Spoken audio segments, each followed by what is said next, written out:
돈을 버는 다양한 방법, 재테크 기사와 돈 되는 정보로 투자의 기준을 제시해주는 재테크 노하우 머니쇼 시작합니다. 간밤 뉴욕 증시 여러 악재가 많았는데 결국 하락으로 마무리가 됐죠. 네, 그렇습니다. 개장 전부터 메타발 공포에 기술주 투자 심리가 좀 흔들리고 미국의 1분기 실질 GDP 발표 이후에 스태그플레이션 우려까지 커지면서 시장은 개장 초에는 많이 주저앉는 모습이었습니다. 성장은 둔화하는데 물가는 오히려 오르면서 점점 이제 뉴욕발 시황에서 스태그플레이션적인 이런 표현들이 나타나는데요. 오늘 밤 발표될 3월 PC 물가지수에 대한 우려도 커지고 있습니다. 반면 이제 반도체 섹터 분위기는 좋았는데요. 엔비디아가 4% 가까이 오르면서 지수 낙폭 줄이는 데 크게 역할을 했고 또 알파벳을 비롯해서 여러 가지 스냅 등등 장 마감 이후 실적 발표가 더 좋아서 오늘 우리 장이 어제 것을 반영할지 아니면 다가올 뉴욕 장을 미리 선반영할지 굉장히 귀추가 주목됩니다. 네, 어제 국내 증시는 또 하락으로 마무리가 네. 됐습니다. 반등 하루 만에 상승분을 반납했는데 뚜렷한 방향성 없이 등락을 반복하는 가운데 IPO 시장은 화랑을 보이고 있다고 하죠. 자, 이번 주 마지막 거래일인 오늘 과연 어떤 흐름을 나타내는지 증시타임에서 확인해 보겠습니다. 이제 내일부터 일기 신도시 특별법이 시행될 예정인데요. 특히 3년 안에 착공을 목표로 하는 선도지구에 많은 관심이 쏠리고 있죠. 네, 그렇습니다. 신도시별로 한 곳, 많으면 두 곳을 선정하다 보니 이미 그 열기가 뜨겁다고 하는데요. 초미의 관심사인 신도시 특별법과 함께 부동산 정비 사업 등 동향까지 하우먼에서 자세히 살펴보겠습니다. 네, 지금 보고 계신 머니쇼 유튜브에서도 라이브로 시청 가능하니까요. 많은 시청 부탁드립니다. 그럼 먼저 빠르게 돌아가는 글로벌 증시 상황부터 정리해 볼까요? 도지은 아나운서 소식 전해주시죠. 굿모닝 마켓입니다. 지금껏 시장에서 당연하게 받아들여지던 명제는 미국 경제는 강하다였는데요.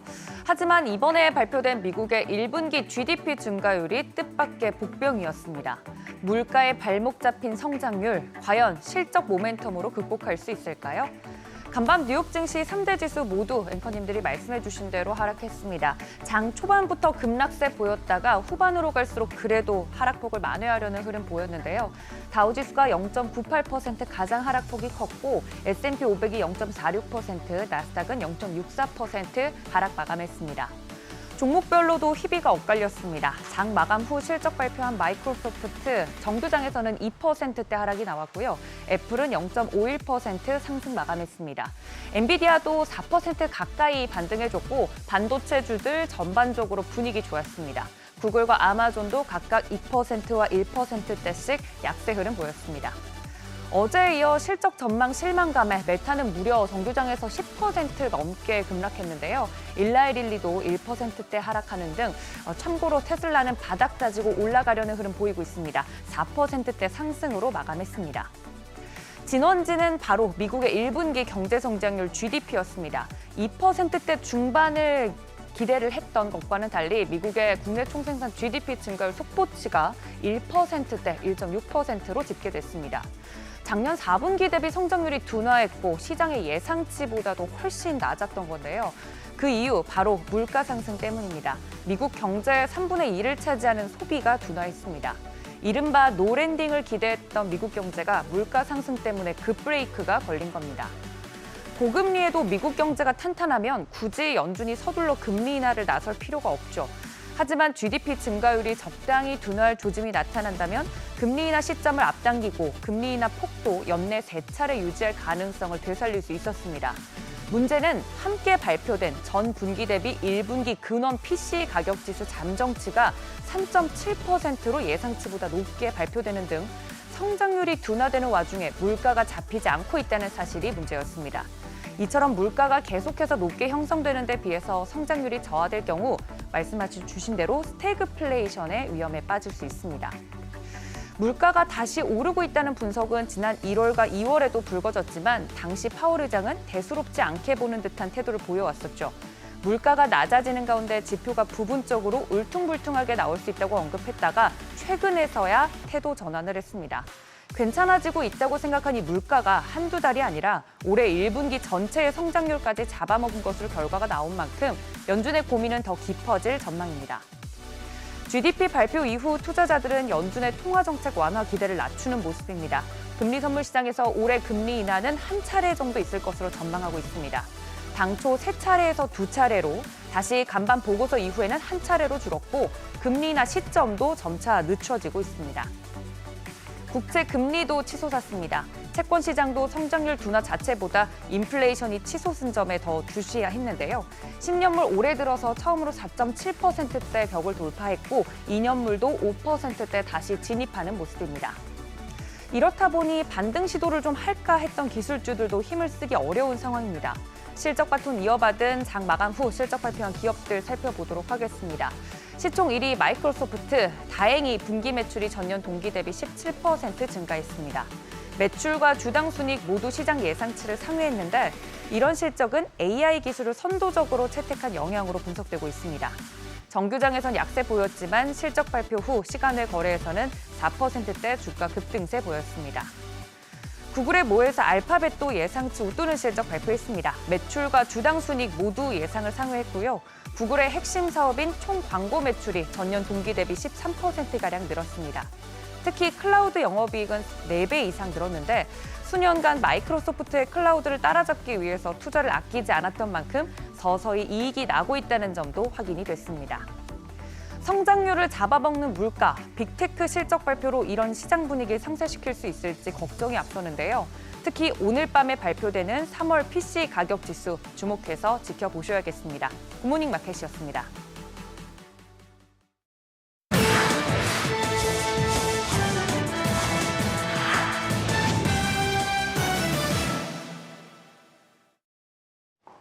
마이크론이 61억 달러, 우리 돈 8조 3천억 원 규모의 반도체 보조금을 받게 됐습니다. 인텔과 TSMC, 삼성전자 이어서 4번째로 큰 역대급 규모인데요. 직접 보조금 규모는 삼성보다 적지만 75억 달러 규모의 대출 지원까지 합치면 총 136억 4천만 달러에 이릅니다. 파격적인 지원에 마이크론도 향후 20년간 우리 돈 170조 원을 미국 내 투자하기로 했습니다. 보조금 릴레이가 어느 정도 마무리되면서 미국의 반도체 굴기 로드맵을 위한 퍼즐이 모두 갖춰졌습니다. 지금까지 미국이 보조금을 지원하기로 한 삼성전자와 TSMC, 인텔은 파운드리와 패키징에 초점이 맞춰져 있죠. 여기에 메모리 반도체를 맡고 있는 마이크론까지 합세하면서 그간 한국과 대만에 의존해오던 물량을 자국에서 생산할 수 있게 되는데, 이에 따라 메모리 반도체부터 HBM, 인공지능 가속기까지 첨단 반도체 모두를 미국 내에서 해결할 수 있게 됩니다. 인공지능에 올인하고 나선 아마존이 또 한 번 통큰 투자에 나섭니다. 미국 애리조나주에 110억 달러, 우리 돈 15조 원을 들여 데이터 센터를 짓기로 했는데요. 클라우드 컴퓨팅과 생성형 AI 개발을 위한 기지로 쓰일 예정입니다. AI 신드롬 속 아마존 투자에 박차를 가하고 있습니다. 최근 머신러닝계 AI 4대 천왕으로 불리는 스탠퍼드대 앤드루 응 겸임 교수를 이사회 멤버로 영입하기도 했고, 또 오픈 AI 라이벌로 평가받는 AI 스타트업 앤스로픽에 창사 이래 가장 큰 규모의 투자를 단행하기도 했고요. 여기에 향후 15년간 데이터 센터에 우리 돈 200조 원을 투입하기로 하는 등 기술과 자원, 인프라까지 모두 잡겠다며 만반의 준비에 나서고 있습니다. 세계 1위 배터리 기업 중국 CATL이 한 번 충전으로 1000km를 주행할 수 있는 새 배터리를 선보였습니다. 신싱 플러스로 이름 붙여진 새 LFP 배터리는 10분 충전만으로도 600km를 주행할 수 있고 2차 전지 최초로 일체형 케이스를 갖추었습니다. 또 모드 효율을 극대화하면서 부피까지 줄였는데요. 지난해 8월 당시 세계 최초로 4C 급속 충전 배터리를 선보인 지 불과 1년도 채 안 돼 한 단계 더 업그레이드된 제품을 출시하면서 큰 관심을 끌고 있습니다. CATL 세계 시장에서 여전히 압도적인 점유율을 사수하고 있습니다. 올해 1월에서 2월 글로벌 점유율은 38%를 넘기면서 1위를 기록했는데요. 1년 전보다도 4.8%포인트나 확대됐습니다. 반면 라이벌 LG 에너지 솔루션은 같은 기간 소폭 뒷걸음질친 13.7%를 기록해 2위에 이름을 올렸고요. 뒤이어 중국 비아디가 0.6%포인트 차이로 LG 엔솔을 바짝 추격하고 있고, 4위에는 일본 파나소닉이, 5위에는 삼성 SDI와 SK온이 각각 5%, 4%대를 기록하면서 자리를 지키고 있습니다. 일본 토요다가 중국 빅테크 텐센트와 손을 맞잡았습니다. 전기차 분야에서 전략적 제휴를 맺기로 했는데요. 중국에서 판매하는 전기차에 텐센트와 함께 개발한 인공지능과 클라우드, 빅데이터 등을 활용할 계획입니다. 이용기자의 신문은 토요다가 차세대 차량의 핵심이 되는 소프트웨어 분야에서 중국 기업과 협력해 개발 속도를 올리려 한다라고 평가했는데, 중국의 기술력이 얼마나 빠르게 치고 올라왔는지 확인할 수 있는 대목이죠. 세계 최대 자동차 시장 중 하나인 중국, 토종업체들의 약진에 날이 갈수록 난공불락 요새가 돼가고 있습니다. 그만큼 글로벌 자동차 업체들의 고민도 깊어지고 있는데요. 도요타의 경우 지난해 전 세계에서 1,000만 대가 넘는 차를 팔아치우면서 역대 최고 기록을 갈아치웠을 때도 같은 기간 중국에서 판매한 신차 대수는 1.7% 뒷걸음질치는 등 좀처럼 힘을 쓰지 못했습니다. 현지 업체와의 맞선이 시장을 공략할 히든카드가 될 수 있을지 주목되네요. 글로벌 비즈였습니다. 어제장 이슈가 있었던 업종 살펴보는 기업 이슈 시간입니다. 어제 코스피는 하루 만에 상승분을 대부분 반납한 채 거래를 마쳤습니다. 기업들의 호실적에도 투자 심리가 강하지 않았는데요. 그럼에도 불구하고 이슈 타고 오른 업종들 살펴보겠습니다. 실적 개선이 점쳐졌던 SK하이닉스는 기대했던 대로 역대급 실적을 공개했습니다. AI 시대가 본격화되며 HBM 수요가 크게 늘어났고 그동안 부진하던 낸드 플래시 판매도 드디어 흑자 전환에 성공했기 때문이죠. SK하이닉스는 올해 1분기 영업이익이 2조 8천억 원대를 기록해 시장 전망치를 40%가량 웃돌았고요. 매출은 12조 4천억 원대로 전년 대비 144% 증가했습니다. 향후에도 AI 메모리 수요가 지속적으로 늘어나고 하반기부터는 일반 D램 수요도 회복하면서 올해 메모리 시장 성장세는 이어질 것으로 전망되고 있는데요.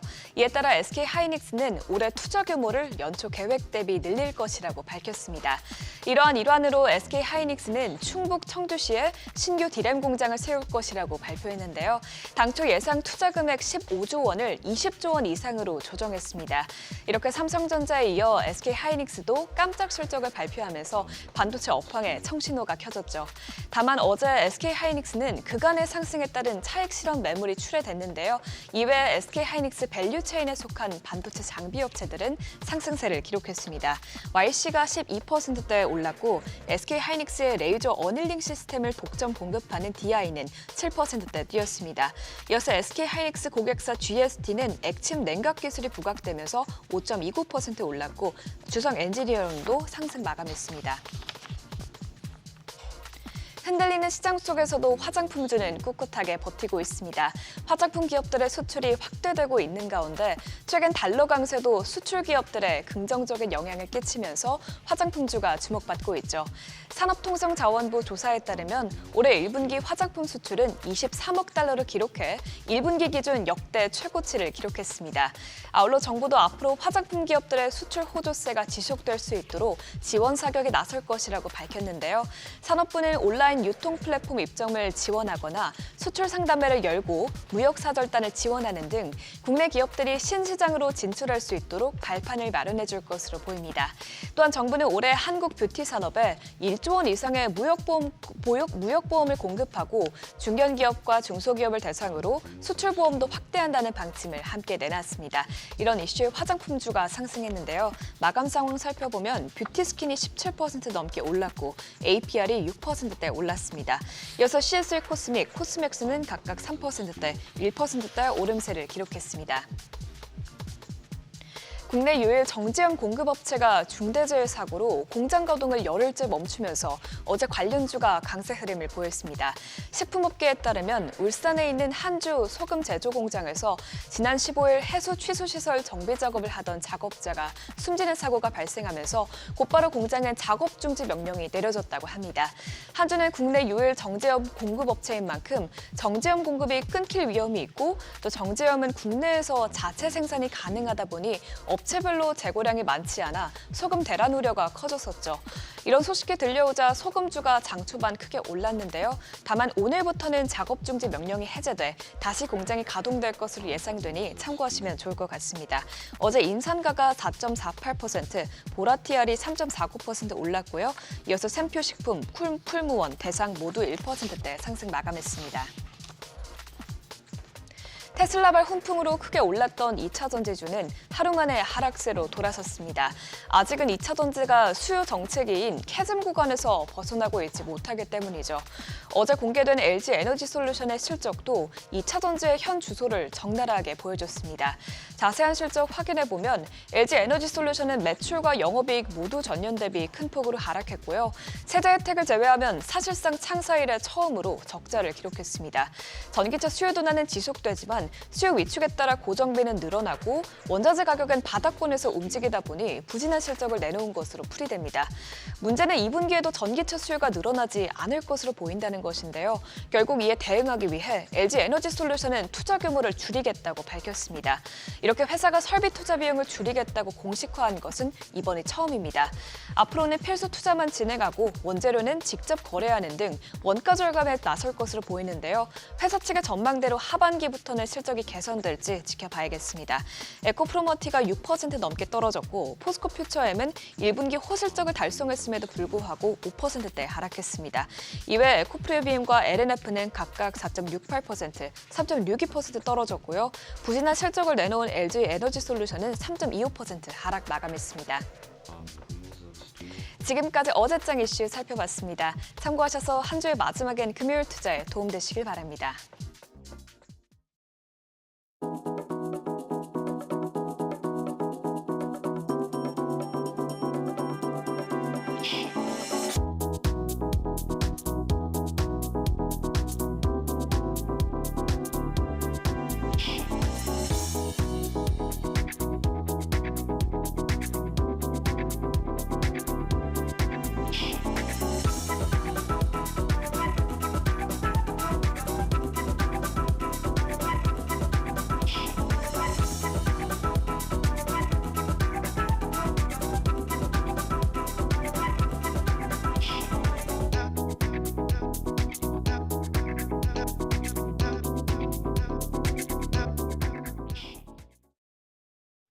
시장이 편할 날이 없습니다. 최근 높은 변동성 장세가 이어지고 있습니다. 어제는 실적의 파도에 휩쓸렸죠. 우리 시장 개장 전에 나온 글로벌 시총 7위 메타라는 거대한 파도에 SK하이닉스 어닝 서프라이즈 같은 다른 호재 요인들은 힘도 못 쓰고 끌려다닌 하루였습니다. 양시장 하루 전의 상승분을 대부분 반납했습니다. 코스피가 1.76% 조정으로 2,628선, 코스닥도 1% 넘는 하방 압력을 받으며 853선에 장을 마쳤습니다. 수급 상황 보시죠. 모처럼 들어왔던 외국인이 하루 만에 다시 매도로 방향을 바꿨습니다. 유가증권 시장에서 3,177억 원 매도 포지션 잡았고 기관도 5,406억 원 팔자세로 지수를 끌어내렸습니다. 개인만 홀로 8,725억 원어치 담았습니다. 코스닥 시장에서도 양매도가 나왔습니다. 외국인이 2,474억 원 매도 우위, 기관이 708억 원 매도 포지션 보였고요. 개인만 3,276억 원 순매수 기록했습니다. 시가총액 상위 종목 마감가 체크하시죠. 유가증권 시장에서 기아 딱 한 종목이 상승부를 킨 건 제외하면 모두 약세 흐름을 보였습니다. 우리나라 GDP가 예상외로 훨씬 강했고 시총 2위인 SK하이닉스가 호실적을 발표했지만 두 내용 모두 메타 무게를 이겨내지 못하고 시장의 변화를 만들기에는 역부족인 상황이었습니다. 오히려 엔비디아 하락세에 동조화가 되면서 삼성전자가 2.93% 하락했고요. SK하이닉스 5.12% 미끄러졌습니다. 그리고 부진한 실적을 낸 LG에너지솔루션도 3.25% 조정을 받았습니다. 코스닥 시장으로 자리를 옮겨보면 여기도 2차 전지와 반도체 소부장주의 약세가 전개됐습니다. 다만 액면 분할을 마친 에코프로가 거래를 재개하면서 4.55% 상승 기록했습니다. HLB를 밀어내고 다시 시총 2위 자리를 탈환했고요. 2차 전지 전해 기업인 엔캠도 2.36% 반등했습니다. 하지만 에코프로비엠이 4.68% 조정을 받았고요. 리노공업이 2%대, HPSP와 이오테크닉스가 모두 5% 내외 하락하며 약세의 골이 깊은 모습 보여줬습니다. 조금 진정되던 환율이 다시 올랐습니다. 5원 80전 오른 1,375원 기록했습니다. 시장이 실적에 일희일비하다 보니 그만큼 시장에 대한 피로감이 가중되고 있습니다. 실적 말고 다른 모멘텀이 있는 업종으로 눈을 돌려볼까요? 여러 증권사에서 계속해서 제약바이오 업종에 대한 긍정적인 분석을 내놓고 있는데요. 어제는 KB증권이 제약바이오 주요 이벤트 중 하나인 ASCO, 미국 임상종양학회를 주목하라고 밝혔습니다. 5월 말일부터 미국 시카고에서 임상종양학회가 개최되는데요. 이에 앞서서 초록 제목이 공개됐습니다. 이 제목을 통해서 신약 개발의 성패와 기술 이전, 파트너십 가능성을 점쳐볼 수 있는데요. 국내 기업들의 초록 제목을 보면 비소세포 폐암 치료제, 그리고 항체 약물 접합체로 약물 효과를 극대화할 수 있는 ADC, 이중항체와 면역 항암제, 그리고 환자의 면역 세포를 이용해서 맞춤형으로 치료하는 카티 등이 거론됐습니다. KB증권은 안정적인 실적 기반의 대형주 중에서 위에 거론된 연구개발 모멘텀이 있고 또 경쟁력이 수면 위로 올라오고 있는 바이오텍을 주목하라고 강조했습니다. 마지막으로 오늘장 체크포인트 확인하시죠. 오늘도 실적 발표는 계속됩니다. 기아와 현대모비스, LIG넥스원, 삼성중공업, S-오일이 1분기 실적을 내놓습니다. 자동차와 방산업종 등에 영향을 미칠지 확인이 필요하겠고요. 그리고 LG에너지솔루션 이후에 IPO 최대어로 꼽히는 HD 현대마린솔루션 청약이 오늘까지 이어집니다. 청약 첫날이었던 어제 1조 원이 넘게 몰렸다고 하는데 이번 청약이 조선과 기자재 시장까지 훈풍을 넣어줄 수 있을지 주목됩니다. 그리고 시간의 특징주에서도 오늘장 힌트를 잡아볼까요? 2차 전지와 구리전선, 전기차 관련주가 시간을 거래해서 강했습니다. 특히 세계 최대 광산 기업인 BHP그룹이 경쟁사인 앵글로 아메리칸 인수합병을 추진한다는 소식에 어제장 마감 이후에 있었고요. 또 중국에서 열리고 있는 베이징 모터쇼에서 샤오미가 신차를 출시했는데 큰 인기를 얻고 있어서 전기차 관련주가 주목받았습니다. 오늘장에서 해당 테마를 이끄는 모멘텀이 될지 지켜보시죠. 요즘 국내 증시 거래 시간보다 우리가 쉬는 사이에 일어나는 일들이 더 중요한 상황이 벌어지고 있습니다. 간밤에는 미국의 1분기 성장률과 물가 쇼크가 확인됐는데요. 우리 시장에 충격이 이어질 수 있으니 신중하게 시장 대응하셔야겠습니다. 지금까지 어제장 오늘장이었습니다.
네, 현재 시각 8시 23분 지나갑니다. 지금 보고 계신 머니슈 유튜브에서 라이브로도 시청 가능하니까요. 많은 시청 부탁드립니다. 그리고 다양한 정보 원하시는 분들은 카카오톡 채널에서 크존 검색하시거나 크존 앱 다운로드 받으시면 다양한 정보 확인해 보실 수 있으니까요. 이 부분도 참고해 보시기 바랍니다.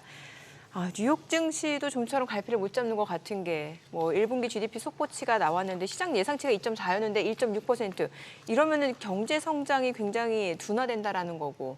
네. 또 1분기 근원 PC는 오히려 조금 올라가고 스태그플레이션 우려가 나오는 것 같아요. 그렇죠. 예. 우리가 저희 뭐 다른 채널도 마찬가지겠습니다만 우리 또 이제 재테크 노하우 머니쇼는 시작해서 초반에 미국 상황 많이 또 정리하고 살피지 그렇죠. 않습니까? 예. 그렇더라고요. 미국이 뭐 4분기에는 3.5% 성장하던 저기가 갑자기 1.6%로 떨어졌으니 놀랄만 하죠. 절반 이상 줄어들었으니까. 그러니까 예상치가 성장률이. 2.4%였는데. 그런 얘기. 뭐 메타 실적이 어떻고 우리는요. 어제 SK 하이닉스 그렇게 좋은 실적이 나왔는데 네. 한 5% 주가는 날아가고 우리 어제 GDP 좋았거든요. 예. 글쎄요. 과연 뭐 체감 경기가 그 GDP 우리나라 국내 GDP의 어떤 그 지표 발표가 다가오지 않아서 그런지는 모르겠습니다만 우리가 뉴욕을 안 살필 수가 없습니다. 오히려 그쪽 영향을 더 많이 받죠. 영향을 오히려 예. 더 많이 받는 거니까. 어제 빠진 뉴욕, 근데 빠지면서도 오후 들어서 굉장히 낙폭을 갖다가 인상적으로 줄였고 지금 지수 선물은 또 급등을 하고 있어서 오늘 우리 시장 어떻게 반응할지 그거 한데 한번 또 다이나믹한 스펙타클한 또 금요일이 될 것 같습니다. 네, 오늘 흥국증권의 또 최종경 팀장님 모셔서 시장 이야기 좀 나눠보도록 하겠습니다. 어서 오세요. 어서 오세요. 네, 안녕하십니까? 네, 팀장님 기대하고 있었습니다. 아유, 감사합니다. 요즘 뭐 시장 보고 있으면 이렇게 답답해지는데 우리 또 팀장님 특유의 그 거침없는 해설과 또 우리 또 최 팀장님의 특유의 그 개그 감각으로 네네. 오늘 우리 시청자분들 좀 편안하게 한번 해주시죠. 네. 뉴욕장 어떻게 보셨습니까? 요새 퐁당퐁당이에요. 네, 일단 너무 정신없는 것 같습니다. 정신없죠? 예, 그리고 지금 가장 중요한 변수는 사실 지난밤에는 GDP였어요. 네. 언급하셨던 것처럼 예상치를 크게 하회한 게 이제 실망감인데 그건 뭐 당연한 얘기고요. 근데 저는 제일 뭐랄까 좀 주목했던 재밌었던 부분이 예. 아까 언급 주셨지만 이게 예상치가 2.4에서 2.5 정도였는데 지금 네. 1.6으로 발표된 그러니까요. 거예요. 예. 근데 이 재미난 게 2.4나 2.5의 이 예상치가 예. 상향 조정된 거였습니다. 당시에. 아, 예, 그래서 예상치 이거 상향 조정돼가지고 뭐 좋다 어쩌다 뭐 난리 났다가 예. 지금 뭐 잠정 속보치 나온 게 지금 이게 1%포인트대로 지금 떨어진 거예요. 그래서 아니 도대체 이렇게까지 그 예상치가 안 맞는 게 지금 현재 오히려 이게 미국 시장이 좀 문제인 것 같아요. 네. 예. 뭐 그래서- 어디 뭐 GDP만 그렇습니까? 요새 대체로 지표를 잘 이렇게 이코노미스트들의 예상치하고 많이 달라요. 예, 전혀 감을 잡지 못하는 것 같고요. 그래서 네. 사실 오늘 밤에 이제 벌어지는 이제 PC 지수 발표가 사실 3월 PC. 예, 가장 중요한 변수가 될 것 네. 같은데 전체적으로 이제 스태그플레이션을 우려할 정도로 이제 좀 부정적으로 보시는 분들이 있는 거는 사실입니다. 예, 근데 이것도 발표돼봐야 할 것 같아요. 지금 화면에 나오다시피 지금 3월 PC 예상치가 2.6%. 그러니까 물가는 잘 안 잡힌다라는 네, 거잖아요. 맞습니다. 그러니까. 물가가 안 잡힐 때는 뭐 안 잡히는 건 뭐 갑자기 잡을 수는 없는 거고요. 예. 사실 이걸 이겨낼 수 있는 게 기업들의 실적이거든요. 근데 미국의 지금 1분기 실적들 발표들이 쭉 나오는 거 보고 있으면은 네. 한마디로 요약을 드리면은 현재 미국의 실적은 나쁘지는 않은데 저거를 누를 만큼 좋지는 않다는 거예요. 또 가이던스가 안 좋은 경우들이 꽤 있단 말이죠. 예, 가이던스를 근데 또 살짝 또 상회는 하고 있습니다 아. 지금. 어저께 발표났던 뭐 몇몇 기업들, 뭐 MS라든지 구글이라든지 네. 등등은 뭐 나름 또 선방한 그런 그러게요. 실적이었어요. 예, 예. 따라서 다시 말씀드리지만 저는 스태그플레이션 우려를 누를 만큼 기업의 실적이 그만큼까지 좋지는 않은 겁니다. 근데 재미난 것도 나쁘지도 않기 때문에 사실 어저께 우리나라 자연스럽게 그냥 우리나라 시장 예, 얘기로 예, 넘어가면 예. 저도 제일 안타까웠던 게 SK 하이닉스의 실적이었어요. 꼭 네. 어제 그렇게까지 빠져야 됩니까? 진짜. 그러니까요. 네. 그래서 이거를 사실 뭐 메타라든지 여러 가지 영향으로 보시는 분들도 있는데 저는 사실 엔비디아의 엔비디아의 주가에 연동됐었다고 네, 저는 네. 어저께 보고 있어요. 근데 네. 다행스럽게도 지난 밤에는 엔비디아의 주가가 또 좀 살짝 반등을 했기 예. 때문에 오늘 같은 경우는 SK 하이닉스는 조금 관심 있게 지켜보셔도 좀 재밌지 않을까 그렇게 좀 말씀을 드리겠습니다. 네. 네. 지금 국내 증시 얘기 좀 해주셨는데 그 미국 10년물 국채 수익률도 좀 여쭤보고 싶은데 간밤에 또 많이 올랐단 말이죠. 네네. 이건 분명히 증시의 부담인 거잖아요. 예, 굉장히 부담이 예. 되는 거고요. 특히 이제 뭐 국채 얘기하면은 뭐 금리 얘기를 안 할 수가 없는데 그렇죠. 예. 이제 금리 인하 가능성에 대해서 이제 계속 또 뒷걸음질을 치게 되는 거죠. 예, 그렇죠. 스태그플레이션 얘기가 나오게 되면은 뭐 금리 인하에 대해서 뭐 2번 한다, 3번 한다 얘기가 지금 하룻밤 사이에 뭐 한 번으로 좀 바뀐 데다가 게다가 그 시기도 계속 늦춰지고 있는 어쩌면 거잖아요. 연내 금리 인하 못할 수도 있다 이런 네, 얘기도 나오고 그렇게 되는 거죠. 그래서 사실 뭐 금리 인하나 뭐 채권이라든지 국채라든지 이런 거는 이제 오늘 밤에 PC 지수 또 발표되는 거 그러게요. 보고 방향을 잡아야 될 것 같아요. 연준이 제일 중요하게 생각한다고 하더라고요. 근데 그것도 재미난 게 글쎄요, 지표 발표할 때마다 연준이 다 중요하다고 생각을 하기 때문에 네. 연준이 중요하게 생각하는 PC. 예. 예. 아니 좀 약간 비유하자면 좀 그런 거 아닌가요? 연준을 남자친구라 생각하고 저기 그 시장을 그 연준이라는 애인을 둔 여성이라고 봤을 때 지금 남친은 자꾸 이렇게 언지를 주거든요. 뭐라고요? 전화 자주 하지만 나 바빠 요즘.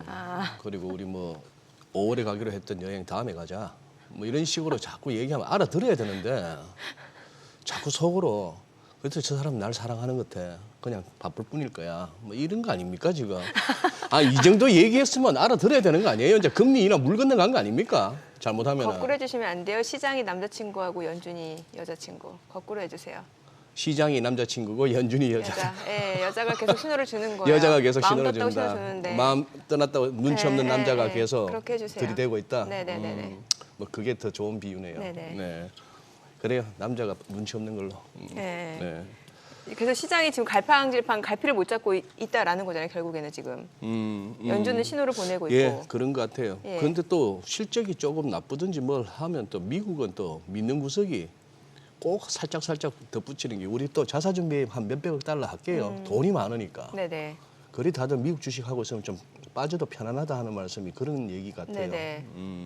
저는 또 경기 상황에 대해서도 좀 궁금한 게 지금 간밤에 나온 1분기 GDP 성장률 속보치 이전까지만 하더라도 사실 미국 경기 굉장히 좋다는 얘기 있었고 뭐 노랜딩 얘기까지 나왔는데 1분기 GDP 성장률 나오니까 갑자기 스태그플레이션 얘기 나오고 이거 어디에 무게를 둬야 되는 거예요?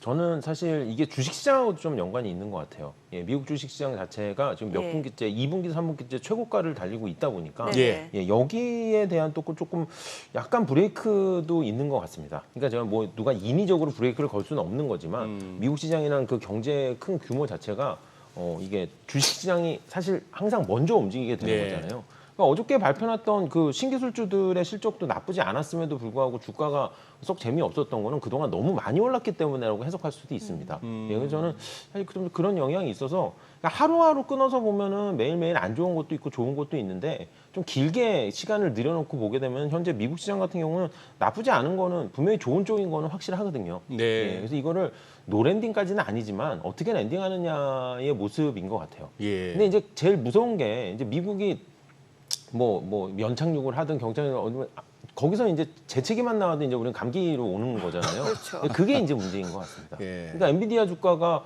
뭐 살짝 뭐 등락을 한다고 그 실적 좋은 SK 하이닉스 주가가 글쎄요. 흔들리는 것처럼 네. 오히려 그런 거에 좀 대비를 해야 될 것 같아요. 그러니까 그쪽은 뭐 어쩔 수 없는 거고 저희가 예, 그 변수에 대해서는. 도저히 뭐 종잡을 수 없고 미국장을 따라가는지 앞서 선반영을 하는지 그것도 그때 다른 우리 시장은 이따가 뭐 동시효과 흐름이나 개장 후 흐름 보고 한번 이어가고 오늘 저기 최 팀장님 나오셨으니까 아무래도 IPO 쪽하고 오늘 또 제가 듣기로 우리 최 팀장님 우리 시청자분들한테 시원하게 그 스펙에 대해서 한번 스펙을 한번 내가 다 까부셔주마 하시고 오셨다니까 그 얘기 한번 탈탈 듣고 털어주시겠다고. 탈탈 털어주시겠다고. 네. IPO부터 한번. 네, IPO 시장에 대해서 말씀을 드리겠습니다. 자연스럽게 제가 요 말씀을 좀 드리고 넘어갈게요. IPO 시장이 살짝 매력적인 부분이 있어요. 이게 IPO 시장은 호흡을 좀 길게 가져가는 시장입니다. 네. 따라서 이번 현재 4월에 상장을 진행하고 있는 기업들 굉장히 많잖아요. 예. 네. 거의 6개월에서 8개월 전부터 공식 이렇게 일정이 시작된 기업들이에요. 무슨 말씀이냐면 하루하루 뉴스에 왔다 갔다 하는 시장이 아닙니다. 사실 매력이에요. 굉장히. 예, 그래서 전체적인 큰 시장이 약간 힘들거나 꺾였어도 IPO 네. 시장은 꼬리가 길게 좀 분위기가 가고 있기 때문에 예. 안 좋을 때도 있지만 또 좋을 때도 있다는 거 꼭 지금 먼저 화면에 말씀을 드리고요. 보니까 올해 4월 달이 유독 평균 대비로 신규 상장 그 준비하는 기업들이 굉장히 많은 거네요. 지금 예, 그래프로 굉장히 많습니다. 보더라도. 제가 요 그래프는 수요 예측 기준으로 예. 그 데이터를 뽑아왔는데요. 예. 화면에 보시는 막대 그래프는 과거의 평균치, 예. 그리고 선으로 이어진 거는 올해 값인데 언급하셨던 것처럼 올해 4월이 유독이 많습니다. 그러네요. 예, 그래서 이거는 두 가지 이유가 있습니다. 일단 현재 4월이 일주일 조금 이상 남았잖아요. 네네. 예, 그래서 이거는 5, 6월로 연기될 수 있는 기업들이 조금 있기 때문에 이렇게 그래프가 그래요? 보이고요. 네. 항상 그 달에 측정하면 조금 높게 나옵니다. 살짝. 두 번째는 현재 특례 상장 기업들의 상장이 좀 굉장히 활발하게 이루어지고 있기 때문에 네. 예, 좀 그런 부분도 있다고 말씀을 드리겠습니다. 그러면은 올해 청약 상황 지금 좀 짚어보면 좋을 것 같은데 공모가 대비로 주가 상승률이 높았던 기업들 좀 정리를 해볼까요? 예, 올해 현재까지 예. 15개 기업의 신규 상장이 끝났습니다.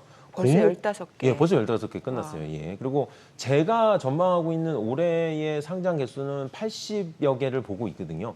아직도 많이 남았네요. 아니, 많이 남았죠. 그리고 대한민국 시장 같은 경우는 상반기보다 하반기가 4대 6에서 심지어 3대 7로 많은 시장이기 네네. 때문에 하반기 쪽에. 예, 하반기 쪽이 굉장히 많습니다. 네. 그래서 이런 추세라면은 뭐 연내에서 80개대 하는 거는 큰 문제는 없어 보이고요.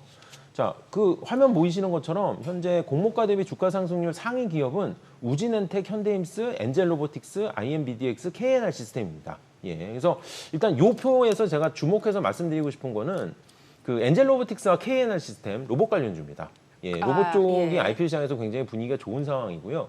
그 다음에 우진엔텍이라든지 현대임스 같은 경우는 좀 이렇게 유지보수나 수리 관련된 그런 회사들이라고 보시면 좋을 것 같고요. 네, 일단 1월 달에 상장했으니까 또 네, 맞습니다. 아무래도 그 그다음에 기간이 있네요. 요 표에서는 예.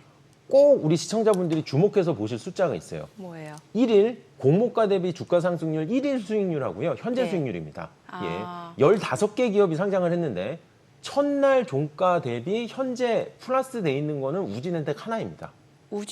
그러네요. 예. 그러니까 첫날 종가에 사면 안 된다는 얘기죠.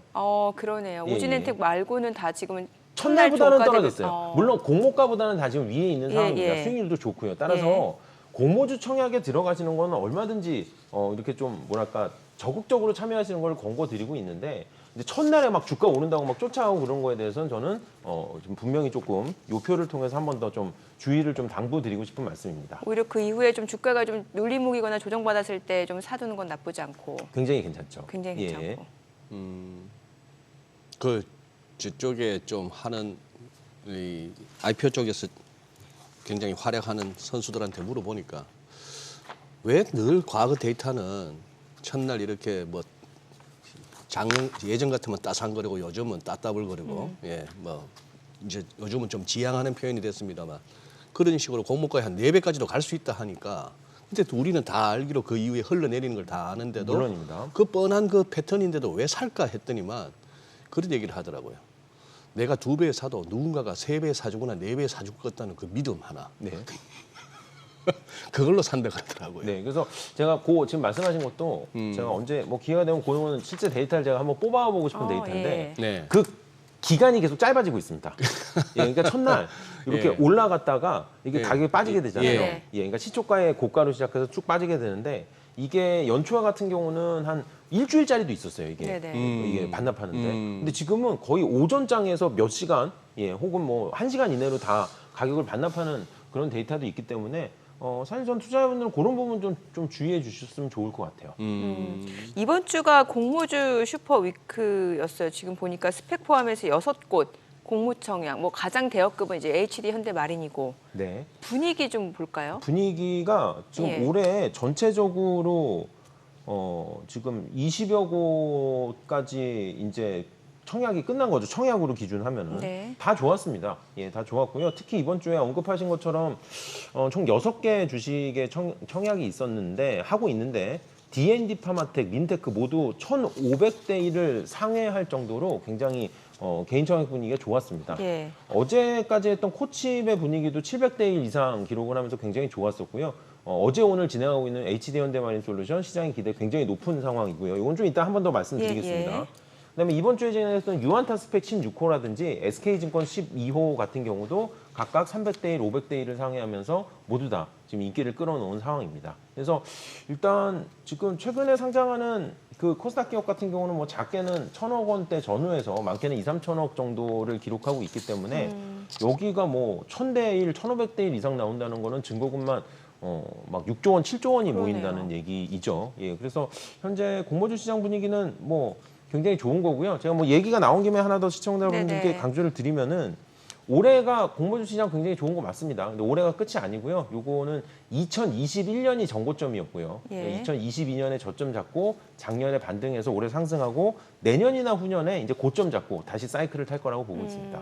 예, 그래서 올해가 끝은 아니라고 해석해 주시면 좋을 것 같아요. 예. 그 말씀하신 2021년에 고점을 찍었다 IPO 네. 시장 뭐 그 말씀하셨는데 그 당시 이제 코로나 장세가 2020년 3월 이후에 이제 막 급하게 갔던 게 2021년 여름까지도 가고 할 때 그때 굉장히 인상적이었던 게 스펙이 상장만 되면은 막 상한가 치고 하는 거예요. 네, 그때 이제 다들 한 얘기가 조금 이제 그쪽 업계에서 그걸로 스펙으로 이렇게 비즈니스 하는 친구도 하는 얘기는 이건 미쳤다. 이게 왜 상한가를 가냐 이거예요. 아, 그렇죠. 그런 식으로 했는데 오늘 이거 한번 진짜 스펙 한번 좀 제대로 한번 분석을 해주시죠. 아, 네네. 이게 저기 뭐 어느 정도는 우리 시청자분들도 많이 들으셨는데 개념부터 해가지고 일단 스펙이라는 거는 비상장 기업의 인수합병을 목적으로 우선 상장하는 서류상의 회사입니다. 그래서 이렇게 얘기하면 좀 살짝 어려워요. 어려워지죠. 어려울 수 있잖아요. 네.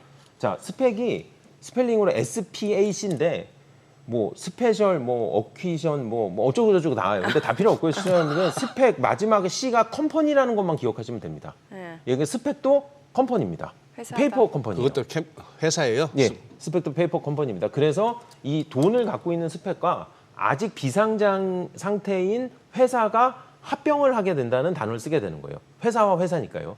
합병을 하면은 하나는 상장사고 하나는 비상장사잖아요. 스펙은 네. 상장사고. 스펙은 상장사고요. 네. 그래서 이게 합병을 하면은 같이 상장사가 되는 거죠. 예. 스펙 같은 경우는 제가 아까도 말씀드렸지만 이번 주에 유한타 스펙 16호, SK증권 12호가 청약을 했다고 했잖아요. 네. 그러니까 돈을 미리 걷어놓은 거예요. 예. 그러니까 일반적인 IPO 같은 경우는 IPO 할 때 청약해서 공모자금을 이렇게 걷어들이게 되는데 예. 얘는 미리 걷어놨다가 그 돈을 기준으로 비상장 회사랑 합병을 하면서 IPO를 완성하는 거죠. 그럼 그럼 앞으로 어떤 회사를 그거 그러니까. 인수할 것인지도 알 수 있나요, 우리가? 전혀 모릅니다. 그래서 거기에서 발생하는 게 바로 스펙 투자의 가장 기본적인 투자 전략인데요. 스펙은 유효기간이 있습니다. 예, 그래서 스펙을 말씀드릴 때 제일 먼저 이 말씀을 드려야 돼요. 그래서 스펙은 투자자분들의 돈을 모아놓은 페이퍼 컴퍼니잖아요. 네. 네. 유효기간이 3년입니다. 3년? 예, 3년 안에 좋은 비상장 회사를 만나서 합병을 해야 돼요. 네. 예, 근데 3년 동안 합병을 하지 못하면은 예. 해산이 되면서 그 돈을 돌려드립니다. 돌려줘요? 예, 그래서 아마 현재 주식으로 상장돼 있는 것 중에 원금 비슷하게 돌려드리는 유일한 주식이 아마 스펙 주식들일 거예요. 아, 예. 그러면 3년 동안 그러니까 이자 없는 상태로 돌려받을 수 있겠네요. 만약에 상장 폐지가 된다라고. 이자도 살짝 있습니다. 하면. 이자도 예, 살짝 이자도 있어요. 살짝 있어요. 근데 이자가 그렇게 시장금리만큼 높은 편은 네. 아니지만요. 예, 그건 또 약간 좀 복잡한 셈법이 들어가는데, 그래서 스펙 같은 경우는 언급하신 것처럼 그러면 스펙 가격은 뭐 돈밖에 없는 페이퍼 컴퍼니인데 뭐로 형성이 되냐? 언급하셨던 것처럼 첨단 상한가 치는 건 뭐냐? 예. 그 예, 공모가도 어떻게 형성되는지 궁금하네요. 공모가 자체는 스펙은 단일 공모가를 단일 씁니다. 공모. 2,500원? 2,000원입니다. 2,000원? 예, 2,000원이에요. 2,000원. 예, 그래서 2,000원 곱하기 주식수만큼의 그 현금을 스펙이 보유하고 있는 거죠. 네. 현금을 담고 있는 그릇이라고 보시면 되고요. 네. 그러면 그럼 스펙 같은 제도를 왜 도입했냐는 거죠, 대한민국이. 예. 그 주당 2,000원짜리 회사가 스펙 상장 당일날 이제 그거 되는 거고 네, 마치 맞습니다. 공모가 2,000원처럼 그걸 갖고 막 첫날에 그렇게 되는 샀다 거죠. 팔았다 하면서 예. 이게 난리를 치는군요. 네. 음. 스펙 제도가 시행된 이유 자체는 과거에 아마 소장님은 기억을 하실 텐데 우리나라에도 백도어 리스팅, 우회 상장이 예. 많이 있었습니다. 예. 그래서 우회 상장 같은 경우는 뭐 여러 가지 부작용이 있을 수가 있어요. 아무래도 뭐 불법은 아니지만 약간 이렇게 뒤에서 이루어지는 편폭 같은 제도. 그 시험 쳐서 제도랄까? 학교 못 가서 그냥 뭐 잔디 깔아주고 해서 들어가는 거하고 비슷한 거예요? 약간 비슷하다고 약간 봐야 돼요. 비슷해요. 예, 우회 상장 같은 경우는. 그래서 그 네. 우회 상장의 단점을 없애고 우회 상장을 시장의 제도 안으로 끌어들여서 양지로 끌어올린 게 바로 스펙 제도라고 보시면 네. 될 것 같아요. 그래서 가끔 스펙 제도에 대해서 뭐 우회 상장이라고 표현하시는 분들도 있는데 그건 잘못된 겁니다. 스펙은 우회 상장은 아니고요. 또 하나 제가 또 오늘 가장 좀 또 강조해서 드리고 싶었던 말씀이 스펙 상장하게 되면은 일반 IPO 하는 기업들보다 좀 쉽게 상장을 하나요라고 생각하시는 분들도 굉장히 많은데 절대 그렇지 않습니다. 예, 제가 최근에 계산을 해봤는데요. 저희가 시장에 상장하려면 청구서를 접수하고 거래소에 심사를 받아야 되잖아요. 네. 그 심사에 걸리는 기간이 있는데 예. 과거 5년 평균이 일반 상장은 93일이고요. 네. 예, 스펙 합병 상장도 심사를 받아야 됩니다. 네. 94일입니다. 예. 예, 그 얘기는 뭐냐면은 일반 상장하는 것과 스펙 상장하는 게 거의 동일한 심사를 진행하고 있다고 저는 강조를 하고 있죠. 그래요. 그러면은 스펙 상장하는 대부분 앞에 그런 식으로 뭐 증권사 명칭이 붙게 되는 거예요? 맞습니다. 그 굉장히 중요한 포인트를 또 찝어주신 예. 거고요. 결국 스펙은 다 페이퍼 컴퍼니고 그냥 예. 현금만 갖고 있는 거니까 이론적으로는 그러면 2,000원에 상장했으면 매일매일 2,000원이어야 되잖아요. 그러니까요. 그렇지가 않습니다.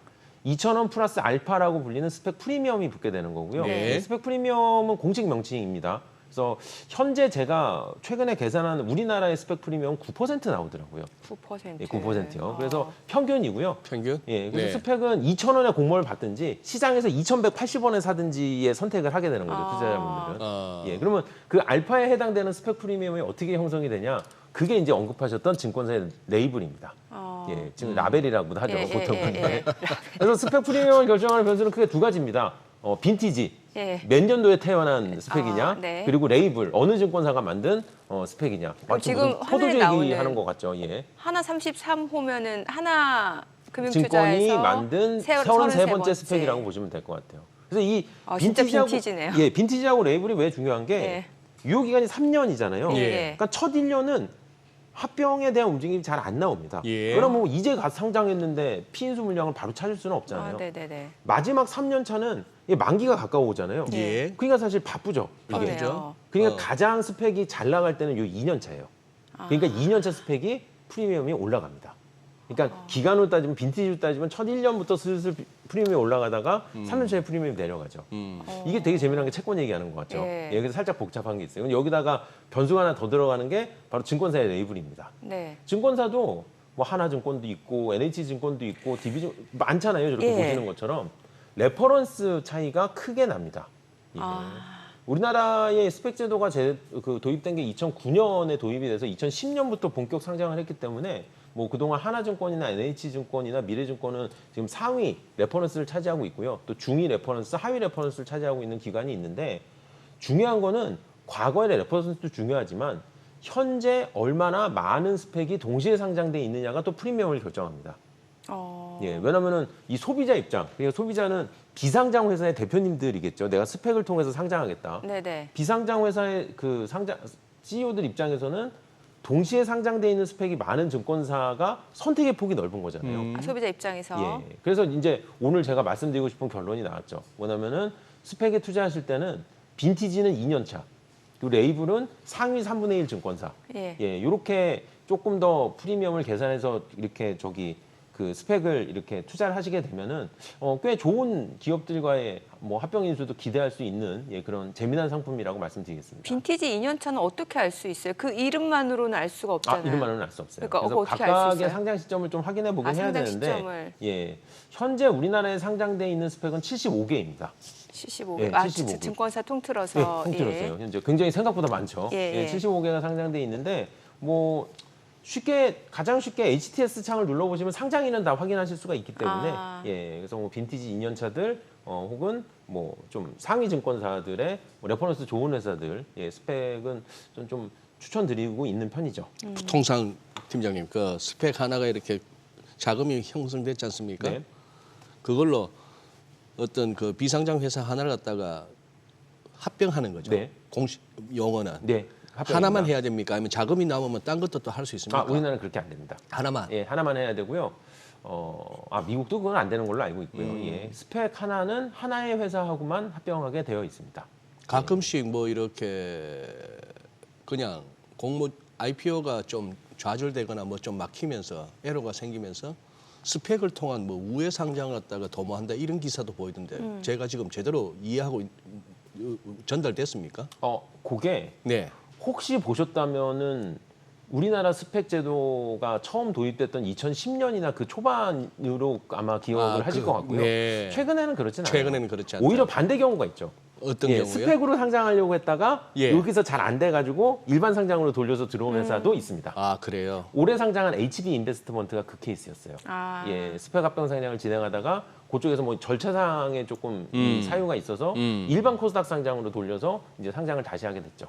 저 어제 그 삐아 있잖아요. 네. 삐아. 이것도 스펙 상장으로 저는 알고 있는데 그 종목명은 삐아로 나온단 말이죠. 네. 이거는 어떻게 저희가 이해를 해야 되는 거예요? 네, 요것도 스펙 굉장히 중요한 개념을 또 잘 짚어주셨는데요. 네. 이제 스펙은 이게 일생이 있어요. 스펙은 약간 이렇게 스펙의 일생이 있는데 스펙의 일생. 예, 처음에 이제 스펙이 상장하잖아요.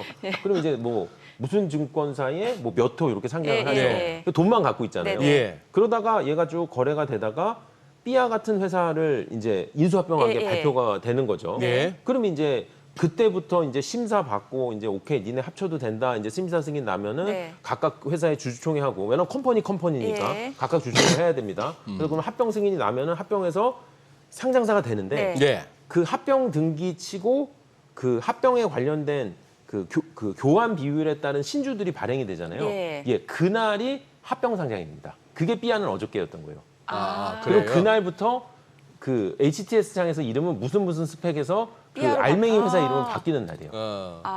그래서 정확히 그날이 어제 상장 첫날 그렇게 정확합니다. 예. 그래서 강세를- 정확히 그날이 일반 IPO로 따지면은 신규 상장일이라고 보시면 딱 돼요.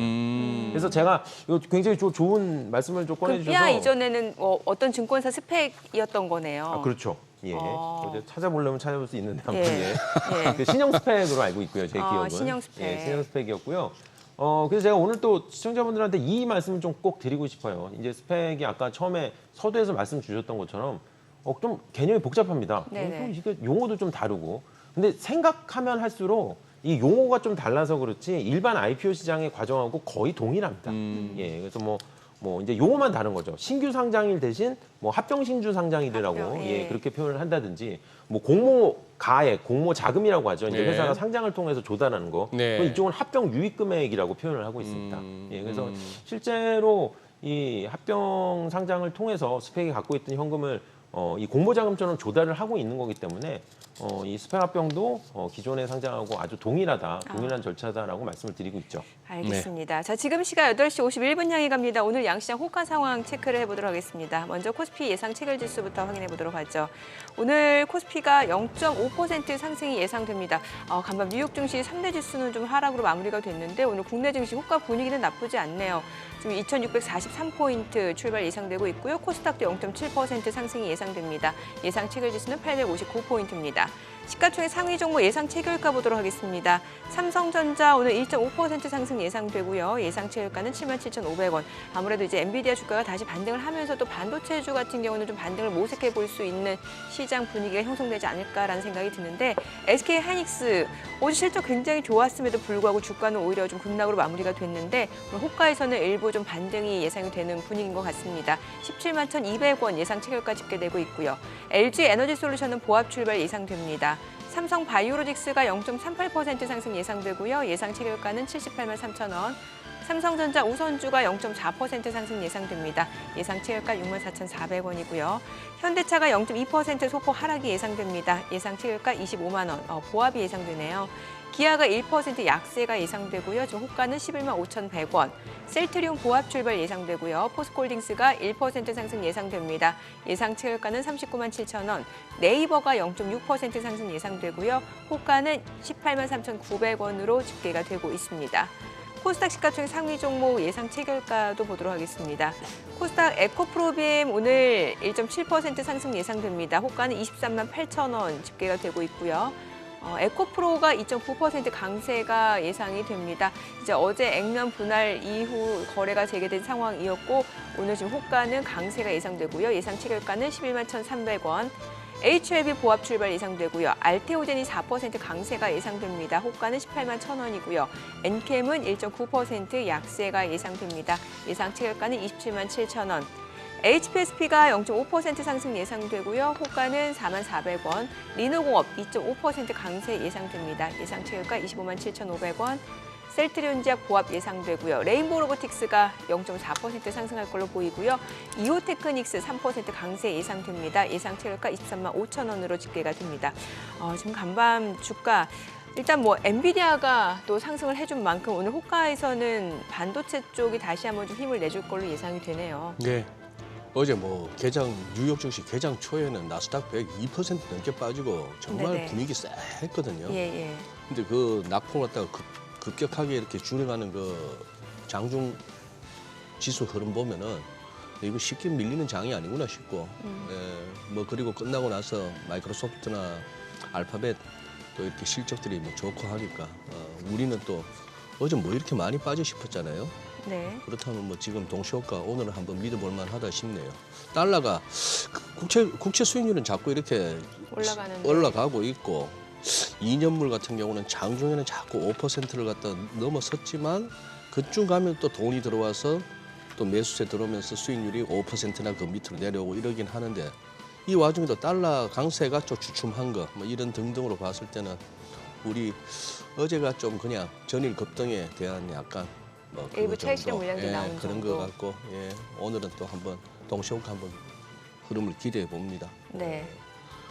아까 저기 스펙 얘기 조금 더 이어가는 중에 가장 이제 핵심적인 의문이 팀장님 이게 이제 아직까지는 실제 사업이 없지 않습니까? 네. 아까 스펙의 일생 알아듣겠어요. 스펙의 일생. 네, 네. 출생했고 네. 잘 자라서 이제 결혼 대상자를 만나고 예. 그렇게 이제 결혼에까지 골인하는 거고 성까지 바뀌죠. 네. 그 성도 바뀌고 네. 정확한 표현이시네요. 네. 성을 맞아요. 바꾼다는 표현은 저도 써본 적이 없는데 굉장히 정확한 네. 표현인 것 같아요. 네. 뭐 동성동본만 아니면 성은 같을 수도 있고 미국에서는 근데 이제 남편 손을 따라가니까. 네.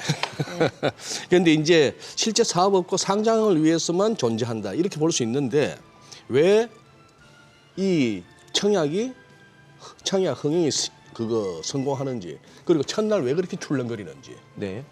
그거는 나눠서 설명을 드릴게요. 네. 예, 청약 성공 같은 경우는 일반 개인 투자자 같은 경우는 네. 비상장 회사의 M&A 인수합병에 투자를 할 기회가 전혀 없잖아요. 그렇죠. 그 소액으로 뭐 내가 비상장 회사에 인수합병이나 비상장 회사에 투자를 하려 굉장히 어려운 일입니다. 네. 그렇죠. 그런데 스펙은 증권사들이 미리 발행해 놓은 2,000원짜리 주식을 삼으로써 네. 비상장 회사의 인수합병, 즉 비상장 회사의 신규 상장 이전 투자를 참여할 수 있다는 장점이 있습니다. 네. 그리고 실제로 스펙 같은 경우는 공모 기준가 대비 주가 상승률이 굉장히 좋습니다.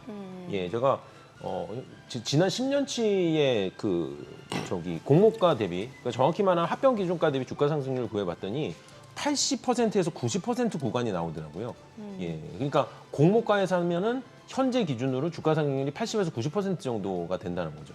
2,000원짜리를 예. 샀더니 보통 합병할 순간까지는 28, 16, 한 3천 몇백 원 된다는 얘기네요. 더 많이 올라가죠. 더 많이 합병하는 올라가요. 동안 같은 경우. 이거는 지금 현재가 기준으로 계산되는 예. 거고요. 따라서 이제 어저께 아까 언급하셨던 BR을 예를 들어서 말씀을 네, 드리면은 어제 상장하고 가격이 많이 빠졌어요. 그래서 이거 뭐 좀 안 좋은 거 아니에요? 그런 게 아니라 이게 합병 기준가가 723억이었습니다. 즉 공모가가 723억인데 이게 이제 합병 전후로 1,880억, 1,900억까지 올라갔다가 막상 어저께 신규 상장일에는 1,600억대로 가격이 이제 조금 조정을 받게 된 거죠. 이거는 다시 말씀드리자면 뭐랑 똑같냐면은 일반 IPO 기업이 상장하자마자 첫날 시초가에서 폭등하고 장중에 하락하는 현상 있잖아요. 예. 그거하고 똑같은 그래프라고 보시면 될 것 같아요. 그래서 삐아가 어저께 상장했다는데 왜 주가가 이렇게 빠져요? 그거는 어저께 상장했기 때문에 그렇습니다. 예, 그래서 다시 말씀드리지만 이 스펙의 흥행 요인은 이렇게 723억에 상장하는 회사를 이제 미리 사서 투자할 수 있는 그런 기회다라는 매력이 있기 때문에 그렇습니다. 그래서 그럼 두 번째 질문을 넘어가서 네. 그 첫날 왜 이렇게 급등하냐? 네. 이게 이제 시장의 조금 과열 현상입니다. 과열이다. 그래서 요것도 제가 오늘 기회가 있으면 우리 투자자분들은 꼭 좀 말씀드리고 싶었는데 얘기를 꺼내주셔서 너무 감사드리고요. 스펙은 이렇게 생각해 주시면 돼요. 첫날 혹은 합병 결정되기 전에 스펙의 가격이 폭등하면은 합병 가능성은 폭락합니다. 예. 그래요? 예. 스펙의 가격. 스펙은 그냥 이 알맹이 회사를 담는 그릇이잖아요. 예. 그릇의 가격이 자꾸만 올라가면은 알맹이 입장에서는 부담스럽죠. 예, 왜냐면은 저 커진 그릇에 내 지분을 맞춰야 되기 때문에 쉽게 말씀드려서 CEO 입장에서는 주가가 급등한 스펙하고 합병을 하게 되면 내 지분을 더 양보해야 됩니다. 예, 그러니까 굳이 그럴 이유가 없죠. 급등 안 한 스펙하고 합병해서 상장도 되면 되는 거니까요. 어차피 똑같이 상장도 되는 거니까요. 예. 예. 그 좋은 포인트네요. 그래서 이거 더 쉽게 말씀드리면 그런 거예요. 예를 들어서 뭐 A 증권이 있고 B 증권이 있어요. 근데 A 증권이 뭐 거래 수수료가 엄청 비싼 거예요. 네네. 그럼 A 증권에서 거래를 할 필요가 없죠. B 증권에서 삼성전자 한 주 사나 A 증권에서 한 주 사나 같은 삼성전자의 현재가로 사는 거잖아요. 예, 그러니까 굳이 급등한 스펙에 쫓아갈 필요는 없습니다. 따라서 최근에 특히 작년 7월 이후에 신규 상장주의 가격 제한폭 확대 시행 이후에 스펙의 상장 이래도 가격 급등이 많이 반복되고 있는데요. 투자자분들은 절대 쫓아가지 마시라고 말씀을 드리고 있어요. 스펙 주식 같은 경우는 오히려 일반 주식보다도 더 빨리 가격이 첫날 하락하는 그런 패턴이 반복되고 있습니다. HD 현대마린 솔루션 오늘까지 공모주 청약이죠. 네. 예, 이것도 청약 관심 있으신 분들 꽤 있으실 것 같거든요. 일단 HD 현대마린 솔루션은 올해 두 번째 코스피의 상장이고요. 네. 또 하나는 규모 자체로는 시가총액은 3.7조, 그다음에 이제 공모 규모가 7천억 원대이기 때문에 요게 한 2, 3년 만에 진행하는 최대 물량으로 저는 알고 있습니다. 예. 또 하나 제가 HD 현대마린 솔루션에 대해서 꼭 강조드리고 싶은 포인트가 있는데 올해 15개 상장했고요. 지금 청약까지 합치면 20여 개가 청약을 진행하고 있는데 모두 전부 다 HD 현대마린 솔루션을 제외하고 이 공모가를 잡을 때 공모 희망가 밴드가 있잖아요. 네. 이 밴드 상단을 20, 30%씩 초과해서 가격이 잡혔습니다. 말 그대로 IPO 시장에 살짝 과열 분위기가 그러네요. 있었던 거죠. 예. 근데 HD 현대마린 솔루션 같은 경우는 공모 희망가 밴드가 밴드의 딱 상단, 83,400원에 해당되는 딱 상단으로 결정이 됐습니다. 아, 넘진 않았어요. 넘지 않았어요. 아. 굉장히 의미 있는 사실입니다. 사실 IPO 시장이 제가 자꾸만 좋다 말씀을 드리는데 이런 식으로 가격이 계속 비싸게 결정이 되면은 네. 결국 시장은 이 비싼 가격을 좀 그러면 이렇게 감당하기가 이 어려웠는데 기업에 대해서 저희가 개장하고 조금 더 들어보도록 하겠습니다. 감사합니다. 오늘 국내 증시 흐름 확인해 보죠. 개장합니다.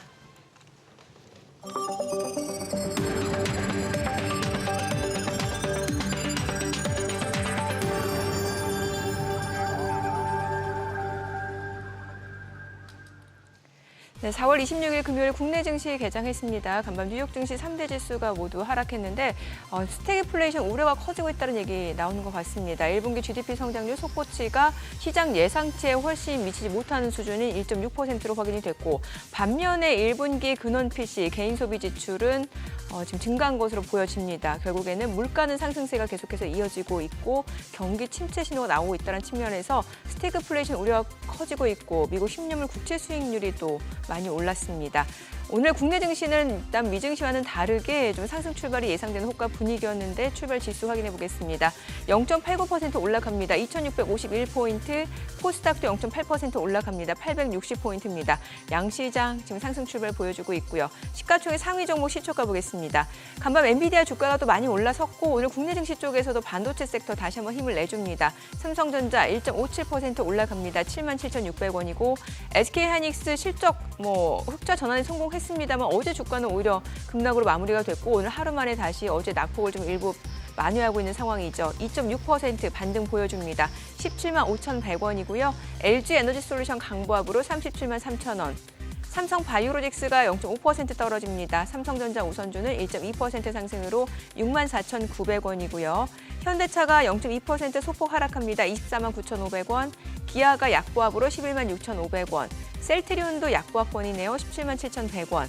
포스코홀딩스가 0.38% 상승합니다. 394,000원이고 네이버도 0.7% 올라갑니다. 184,100원이네요. 오늘 반도체 섹터 쪽 다시 한번 힘을 내주고 있는 상황이고 근데 금융주도 좀 오늘 강세 보여줍니다. 최근에 금융주들 상승 탄력 보면 깜짝깜짝 놀랐는데 오늘 KB금융이 5% 이상 올라갑니다. 73,100원 선에서 거래되고 있습니다.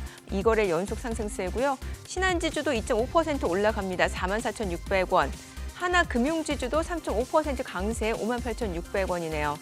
기업은행도 1.3% 상승하고요. 금융주 내에서는 보험주들도 강세를 좀 보여주고 있는 상황입니다. 글쎄요, 지금 밸류 프로그램 그런 기대감 때문일까요? 아니면 이제 금리 인하가 쉽지 않을 거다라는 그런 인식이 확산되면서 금융주 쪽으로 매기가 쏠리는 걸까? 이 부분은 조금 더 추이를 보셔야 될 것 같고요. 코스닥 시가총액 상위 종목 시초가도 보도록 하겠습니다. 에코프로비엠이 0.6% 상승합니다. 지금 23만 6천 원이고요. 에코프로도 0.65% 올라갑니다. 10만 8,800원. HLB는 0.2% 떨어집니다. 10만 9,300원. 오늘 바이오 쪽은 조금 눌림목 구간인 것 같고요. 알테오제는 반면에 3.6% 강세, 개별적인 모멘텀이 있는 것으로 보여집니다. 18만 원에 거래되고 있고요. 엔캠이 0.5% 상승합니다. 그리고 리노공업도 2.7% 강세, 25만 8천 원이고요. 셀트리온작은 약보합이고요. HPSP가 0.9%, 1% 넘게 올라갑니다. 상승폭이 조금 더 확대가 되네요. 4만 850원. 레인보우 로보틱스가 0.5% 상승합니다. 17만 3,200원이고 이오테크닉스가 3.5% 상승 23만 6천 원에 거래되고 있습니다. 오늘 반도체 쪽 흐름 좋습니다. 오늘 시장에서 지금 상승을 보여주고 있는 섹터라든지 종목 좀 체크를 해보도록 하겠습니다. 오늘 전선 관련주가 또다시 올라가네요. 대원전선이 13% 넘게 급등합니다. 2,490원. 그리고 가온전선도 7.9% 강세 47,700원.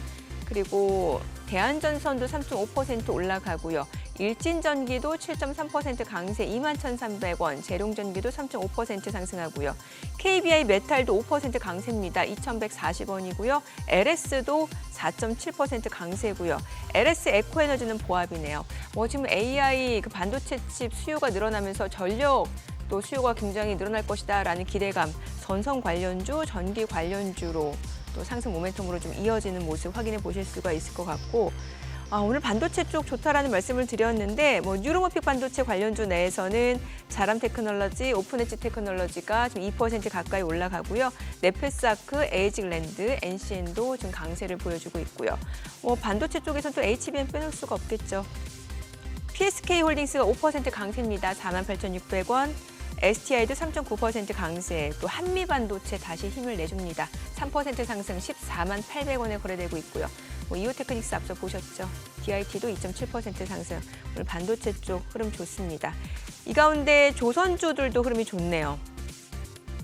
HD현대중공업이 3.28% 상승합니다. 132,200원. HD현대미포도 2% 상승이고요. 하나오션 0.3% 상승 중이고 삼성중공업은 2% 상승, 그리고 HD한국조선해양 1.4% 올라갑니다. 오늘 조선주도 흐름도 좋고요. 오늘 반도체 조선주, 전선주 이렇게 좀 압축을 해볼 수 있을 것 같습니다. 지금 시각 9시 5분 지나갑니다. 수급 상황 좀 체크를 해보도록 하겠습니다. 오늘 유가증권 시장에서는 외국인 순매수입니다. 243억 원 매수 우위고요. 개인과 기관은 각각 20억 원, 220억 원 매도 우위 나타내고 있습니다.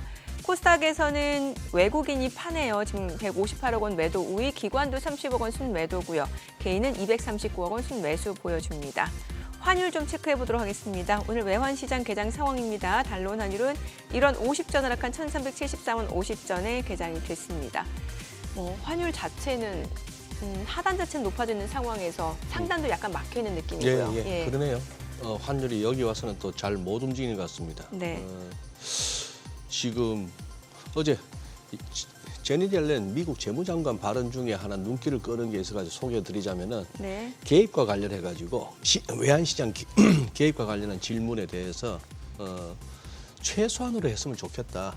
그런 얘기를 하고 네. 또 그거 하는 게 사전에 또 상의가 이루어질 것이라는 거 보니까 이거는 일본에 대한 메시지 같아요.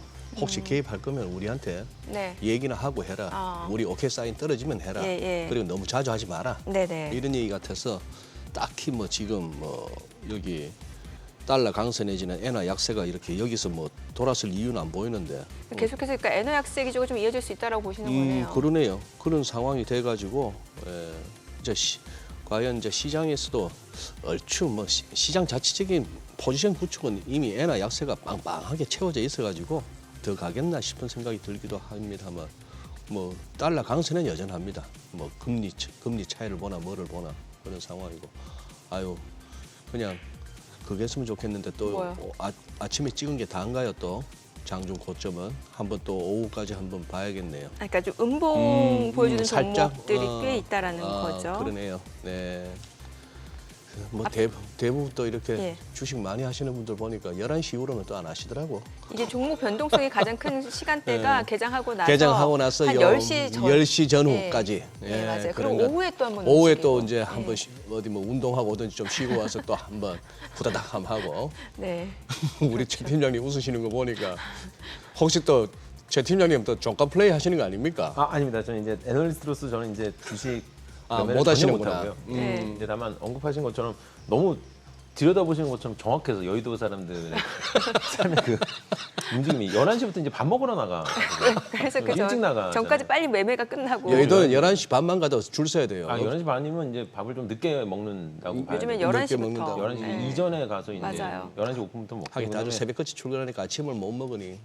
길게 드시는 분은 또 1시 반이나 2시까지 또 이따 들어오시니까 예, 높으신 분들은 그래서 그때 이제 거래가 좀 한산하고. 예, 거래가 좀 한산해지죠, 확실히. 예. 아니 아까 정민 앵커가 소개하는 중에 개장 시황 소개하는 중에 요즘 금융주가 어떻게 이렇게 그러니까 뛰는지 금융주 왜 이렇게- 깜짝깜짝 놀란다고 저도 네.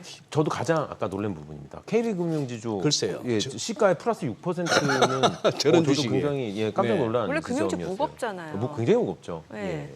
예. 왜, 무슨 상황이에요? 어떻게 이해를 해야 돼요? 근데 저도 공감하는 부분입니다. 예, 금리 인하 가능성과 연동이 되는 것 그러니까 같아요. 금리 인하 기대감이 지연되고 있죠. 그렇죠. 예. 예. 그러면 이제 금융주들은 퍼센트를 먹기 때문에 사실 실적은 계속 고실적이 나올 수 있는 고금리 상황에서는. 예. 기대가 처음에 있기 때문에. 저게 시세가 팍 난 게 밸류 프로그램이 이제 처음 언급될 때부터였지 않습니까? 네. 금융주가. 그러고 나서 거의 상당히 올라왔는데 네. 그러고 나서 조정도 충분히 받았고 지금 그런 밸류 밸류 프로그램과 관련해서 금융주에 뭘 더 기대해 볼 수 있는 거죠? 글쎄요, 밸류업 같은 경우는 금융주에 기대하는, 글쎄요, 저는 직접적인 기대 같은 경우는 아직 사실 아이디어가 안 떠오르네요. 오히려 언급하셨던 금리하고의 연동성이 오늘은 좀 반영되는 것 같은 생각을 하고 있습니다. 그래요. 또 하나는 아까 쭉 말씀 주셨던 것 중에 조선주들의 반등도 굉장히 흥미로운 부분이에요. 조선주. 예, 현재 조선주 같은 경우는 전체적으로 제가 지난번 현대힘스 상장할 때 조금 들여다 네, 본 네. 결과가 전체적으로 ASP가 오르고 있습니다. 그러니까 지난 3, 4년 전에 집중적으로 들어왔던 어려웠던 시절에 그 저가 수주가 물량이 다 끝났고요. ASP라고 하면 그 배 한 대당 가격이라고 맞아요. 봐야 예, 되는 거죠. 배한테 네. ASP라고 하니까 조금 좀 어색하긴 하네요. 예.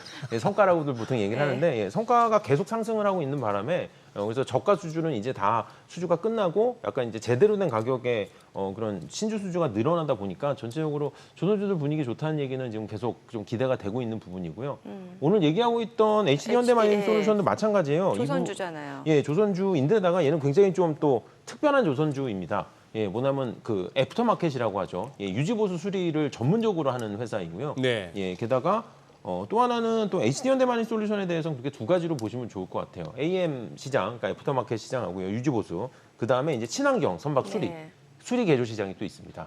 전체적으로 지금 그 바다에 돌아다니는 배에 대해서 그 친환경 규제가 계속 천천히 이렇게 좀 강화되고 있다 보니까 예, 그에 관련된 개조, 수리 개조 수요도 계속 늘어나고 있고요. 그다음에 또 HD 현대마린 브랜드와 관련돼 있는 그런 애프터마켓이 뭐 당연히 크겠죠. 예, 그 엔진 관련된 수리 그 시장도 굉장히 크고요. 따라서 이번 HD 현대마린 솔루션의 상장은 굉장히 적기에 예, 잘 진행되고 있다. 그렇게 좀 평가를 하도록 하겠습니다. 저게 보니까 국내에는 경쟁 회사가 뭐 없을 것 같은데 네, 이게- 글로벌리도 지금 어느 정도인가요, 위상이?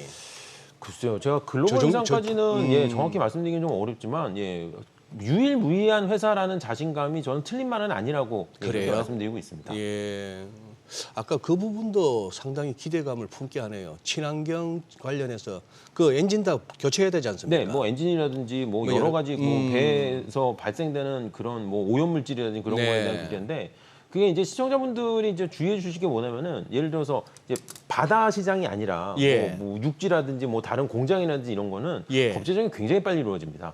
그러니까 환경 오염이다 싶으면은 당장 내년부터 환경 오염 물질 내면 안 돼 딱 이렇게 되는 거예요. 네. 근데 바다에 관련된 거는 막 되게 그 계획이 장기로 나와요. 예, 예. 그래서 환경 규제가 막 10년, 15년 이렇게 나오기 아. 때문에 그러니까 지금 수리하는 배는 오히려 10년 전에 이제 규제를 받아서 수리하는 배일 수도 있다는 얘기입니다. 그게 딱 기간이 맞아 떨어지진 않지만 따라서 무슨 뭐 친환경 선박 언제적 얘기인데 아직까지 얘기하고 있어. 네. 그게 이제 그 해양 쪽에서는 굉장히 호흡이 길다는 거. 예, 네. 그것도 좀 참고해 주시면 좋을 것 같아요. 예. 이거 지금 청약 그 하시는 분들은 실제로 이렇게 증거금 납입하더라도 받을 수 있는 물량이 그렇게 많지는 않은 거잖아요. 예, 많지 않은 건 사실이지만 예. 그래도 이게 이제 3.7조 원의 시가총액이고요. 예. 전체적으로 7천억 원대의 공모 자금이기 때문에 올해 진행했던 다른 10대 개 기업보다는 아마 많이 받을 수 있을 그래요? 거고요. 그다음에 그 균등 분할이라고 있잖아요. 예, 이제 참가만 하면 이제 한 주는 예. 드리는 거. 그게 이제 한 주가 넘게 현재까지는 좀 예상되고 있기 때문에 아마 한 주 이상은 뭐 기본적으로 나올 수 있는 예, 주식이라고.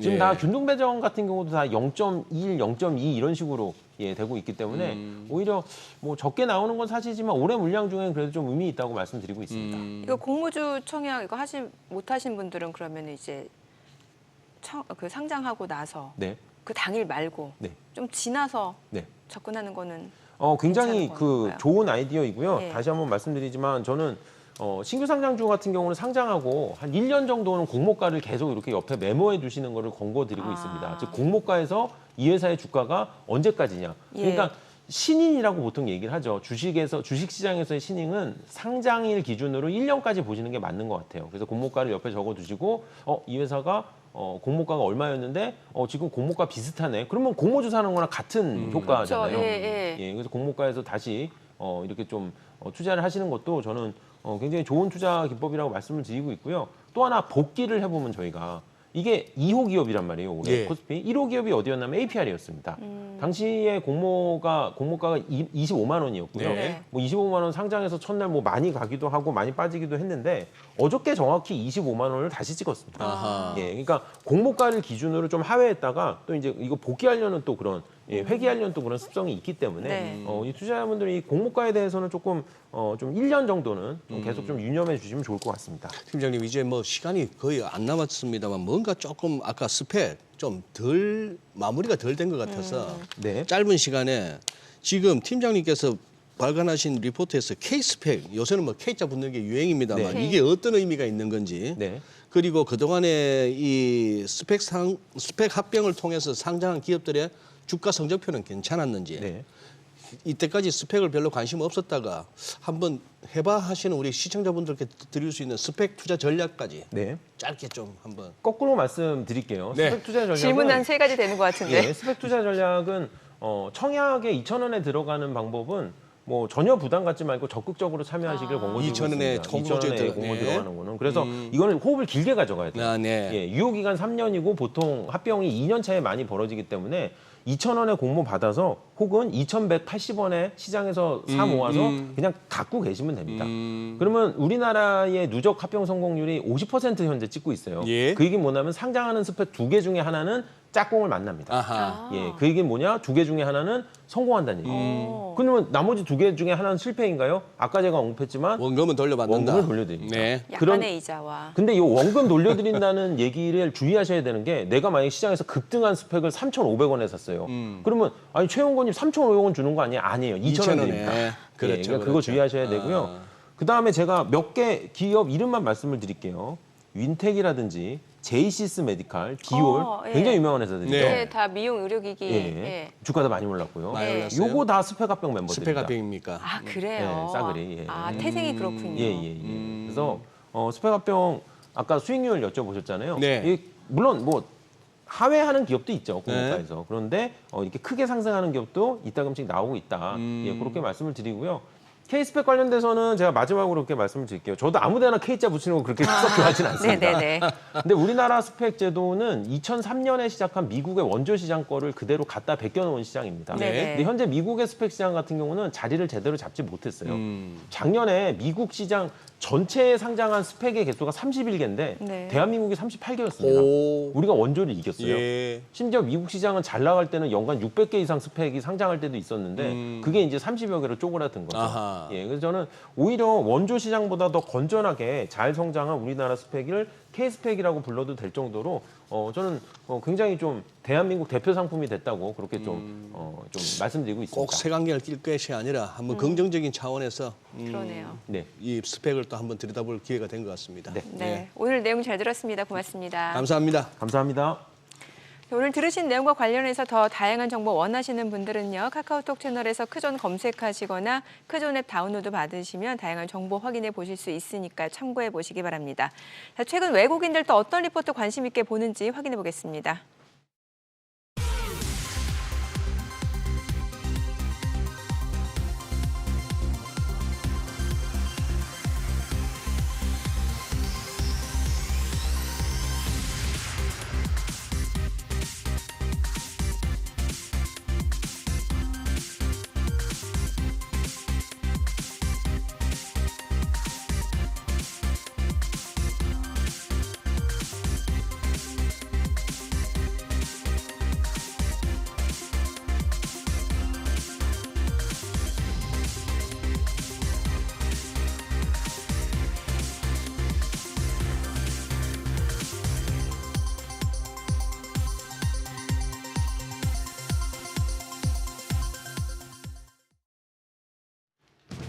미국의 성장률 쇼크에 뉴욕 증시가 일제 하락 마감했지만 우리 시장이 말아 올리고 있습니다. 어제 너무 많이 빠진 데 따른 반발 매수세가 유입되는 모습이죠.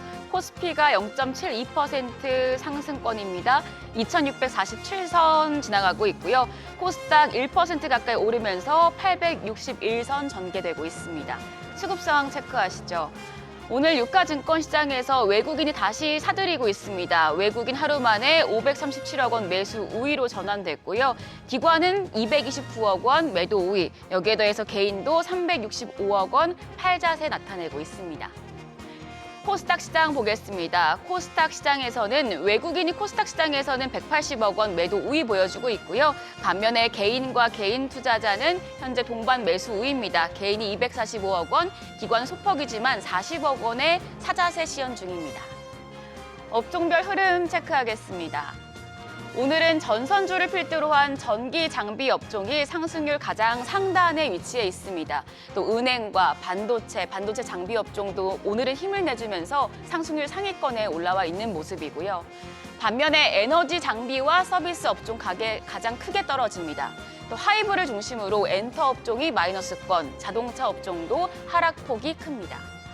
시장을 주도하고 있는 테마 종목별로 시세 보겠습니다. 먼저 전선 관련주입니다. 지금 구리 가격 상승세가 지속되는 데다 글로벌 주요 국가의 전력 인프라 구축, 또 신재생에너지 전환에 따라서 케이블 수요가 급증하면서 전선 업계가 미소를 짓고 있는데요. 어제 세계 최대 광산업체인 BHP 그룹이 경쟁사인 앵글로 아메리칸을 임수합병하겠다고 제안했다는 소식이 전선주의 호재로 작용을 하면서 전선주 오늘 장 초반부터 날아 올라갑니다.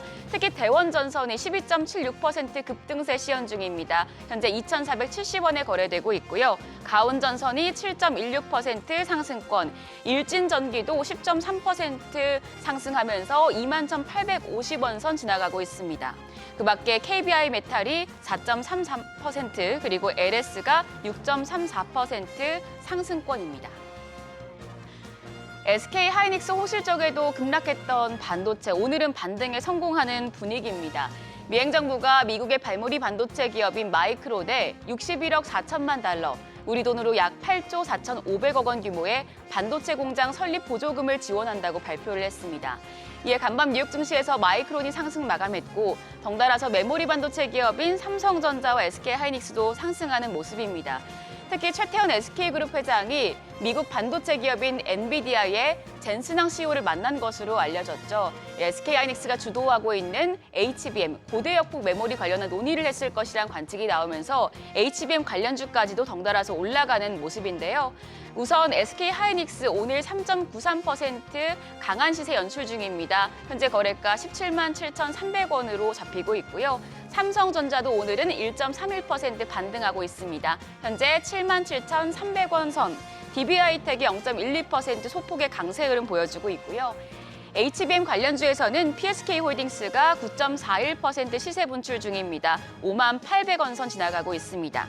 STI도 6.13% 플러스권입니다. 38,950원 선 전개되고 있습니다. 다음은 조선주입니다. 미국이 지난주 중국의 해운과 물류, 조선업 부문에 대해서 불공정 무역 조사에 착수한다고 밝힌 이후에 이 조선주가 미중 갈등 수혜 테마로 떠올랐는데요. 이런 가운데 지금 HD현대 호실적 기대감도 있습니다. HD현대의 올해 1분기 매출액이 16조 5천억 원, 영업이익은 7,936억 원으로 호실적을 시현했는데 이 실적이 상승 모멘텀으로 작용하고 있습니다. 이 소식에 HD현대중공업이 4.61% 상승하고 있습니다. 13만 4천 원 선에 전개되고 있고요. HD현대미포 역시도 0.71% 강세 흐름 연출 중입니다. HD한국조선해양은 1.96% 상승합니다. 현재 거래가 12만 9,900원. 그 밖에 HD중공업이나 삼성중공업도 상승권에서 거래되고 있습니다. 마지막으로 은행업종 보겠습니다. 내년 1월 시행 예정이 이룩했던 금투세가 2년 유예 방안 제기되는 등 여야 합의 가능성이 부각됐다는 점에서 밸류업 관련주에 매수세가 유입되고 있는데 특히 은행업종이 상승폭을 크게 확대하는 모습입니다. KB금융이 6.93% 올라가는데요. KB금융은 홍콩 ELS 손실 배상으로 8,600억 원을 쌓았지만 이 은행을 제외한 주요 계열사의 수익성이 개선되면서 증권가에서 긍정적인 평가가 나오고 있습니다. 현재 거래가 74,100원이고요. 하나금융지주 4.59% 강세 흐름 연출되고 있습니다. 59,200원. 신한지주가 4.14% 상승하면서 45,300원 선 지나가고 있고요. 카카오뱅크와 우리금융지주도 1% 넘는 플러스권에서 전개되고 있습니다. 어제와 달리 오늘은 시장이 장 초반부터 좋은 분위기를 연출하고 있는데요. 그럼 오늘 장에서 눈여겨볼 업종 어떤 게 있을지 시장 대응 전략까지 잡아보시죠. 오늘은 탑TV 소속 김진균 전문가 전화로 연결돼 있습니다. 전문가님 안녕하십니까? 네, 안녕하세요. 네, 최근에 우리 시장이 하루하루 일희일비하는 모습을 보여주고 있는데 그래도 오늘은 장 초반부터 올라갑니다. 전문가님께서는 앞으로의 흐름 어떻게 예상하시나요? 네, 일단 지난주 말씀드린 대로 국내 증시와 미국 증시가 멋지게 반등이 나왔습니다. 그리고 국내 증시의 경우에는 수요일에 21선 돌파에 성공했다가 어제 재이탈을 하였는데요. 오늘 다시 급반등이 나오고 있죠. 근데 단순한 눌림목이었다 생각을 하고요. 개인적 소견으로는 단기적 관점에서 미증시 전망을 좋게 보고 있기 때문에 수요일 내로 국내 증시 또한 21선 재돌파 시도가 나올 수 있음을 염두에 둬야겠습니다. 네, 지금 그런데 변동성 장세가 쭉 지속이 되다 보니까 아무래도 주도주가 자리를 잡지 못하고 있는 모습입니다. 지금 눈여겨볼 좋을 업종 어떤 게 있을지 그리고 전문가님의 탑픽도 함께 소개해 주시죠. 네. 지난주 제시해드렸었던 낙폭과대 관심주로 레인보우 로보틱스, 한전기술, ABL 바이오 세 종목을 말씀을 드렸는데요. 다행스럽게도 세 종목의 주가 흐름이 상당히 좋습니다. 자, 오늘도 세 종목을 준비해왔습니다. 첫 번째로는 여러분들 알고 계시는 제약바이오 대표 관련주 알테오젠입니다. 5월 달에 예정되어 있는 MSCI 지수 정기 변경에 편입 가능성이 매우 높아진 상태입니다. 그래서 이 결과는 5월 15일에 발표가 되거든요. 만약에 일단 발표 여부를 알 수 없더라도 그 전까지 가능성이 있기 때문에 괜찮은 주가 흐름이 나올 수 있다고 보고 있고요. 두 번째로는 BHI입니다. 원자력 발전 관련주고요. 보일러, 배열 회수 보일러 등 설계 제작하는 업체가 되겠는데 향후 원자력 시장의 확대가 예상됨에 따른 수혜 가능성을 염두에 두셔야 되겠습니다. 참고로 바이든과 트럼프 모두 다 원자력 발전 확대를 지지하고 있습니다. 자, 그리고 마지막으로 이스페타시스입니다.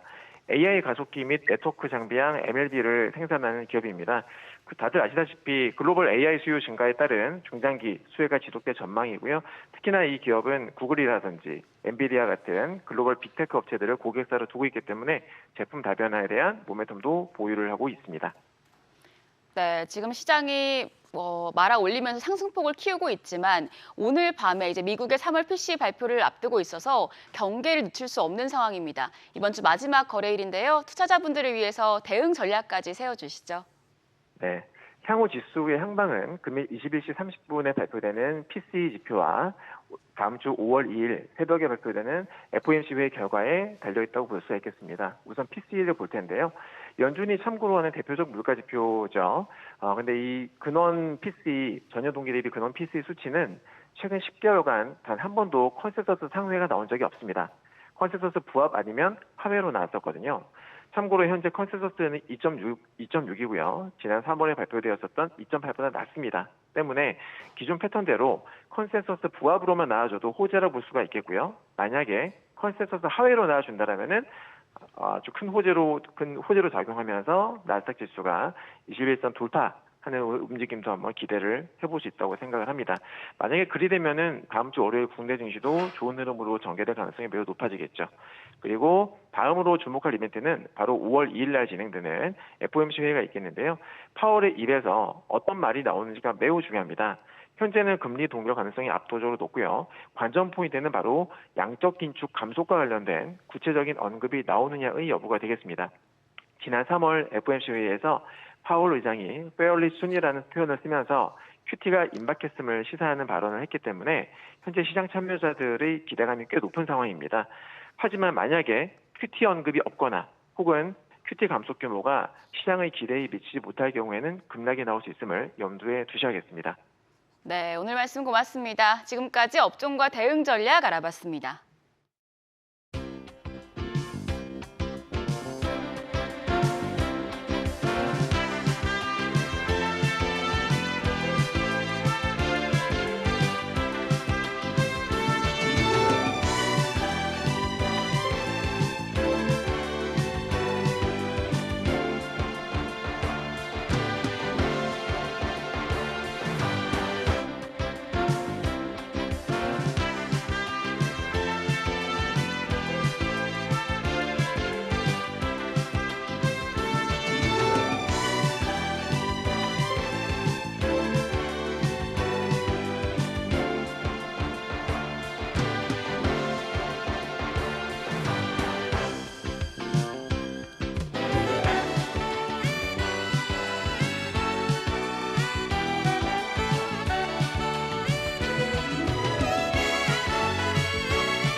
요즘 시장에서 가장 핫한 재테크 정보 남들은 어떻게 하는지 궁금하셨죠? 손에 잡히는 재테크에서 꽉꽉 채워 알려드립니다. 네, 오늘은 나연석 자산관리사님 전화 연결돼 있습니다. 안녕하세요. 안녕하세요. 네, 안녕하세요. 네, 오늘 어떤 재테크 소식인가요?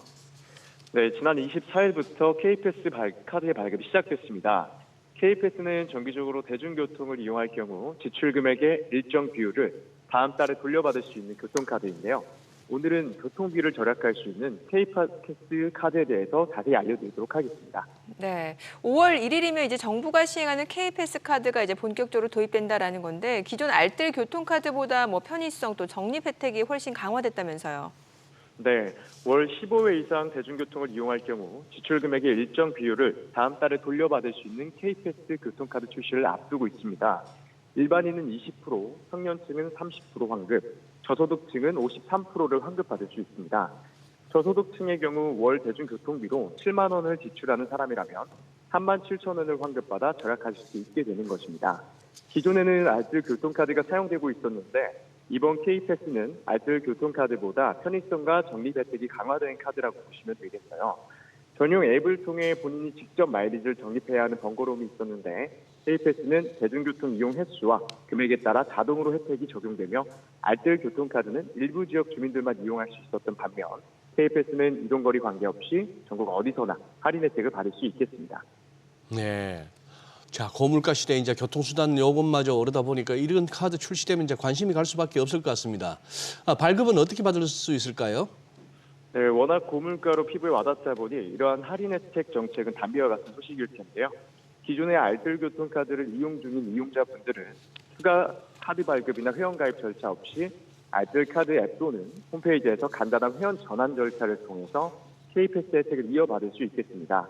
신규로 가입을 희망하시는 분들께서는 K패스 공식 홈페이지나 모바일 어플리케이션 또는 협업 카드사 홈페이지 또는 앱을 통해서 발급받으실 수 있겠습니다. 네, 10개의 카드사가 이 사업에 함께하다 보니까 이제 경쟁도 치열한 상황인데 카드사마다 K패스 카드에 각종 추가 혜택을 더해서 출시 중이라면서요. 네, 맞습니다. K패스 정책이 발표되며 카드사별로 고객을 유치하기 위한 경쟁이 치열합니다. 혜택이 좋은 몇 가지 카드를 소개해드리자면 신한카드가 출시한 K패스 신한카드는 버스, 지하철, 대중교통 10% 할인 서비스를 추가로 제공하는데 이와 더불어 실적에 따라 간편 결제에서 5%, 배달앱, 편의점, 커피 전문점에서 5% 할인 혜택도 받을 수 있습니다. CC카드는 전월 이용 실적에 따라 최대 3만 원까지 할인해주고 대중교통 15% 할인, 주요 OTT 스트리밍 서비스 15% 할인, 편의점과 이동통신요금 5% 할인 등의 혜택이 적용되며 NH 농협체크카드는 전원 실적에 따라 최대 5천 원, 모빌리티 서비스 캐시백, 이동통신요금 5%, 커피 5% 캐시백 등의 혜택을 적용합니다. 이처럼 카드사별 혜택이 조금씩 다르니 살펴보시고 라이프 스타일에 맞는 카드를 선택하셔서 보다 큰 혜택을 누리실 수 있겠습니다. 네, 또 이 교통비 환급해주는 카드 중에 지난 1월에 나온 기후동행 카드도 있습니다. 두 카드 중에 어떤 카드를 이용해야 할지 고민하시는 분들도 계실 텐데 어떻게 선택하면 좋을까요?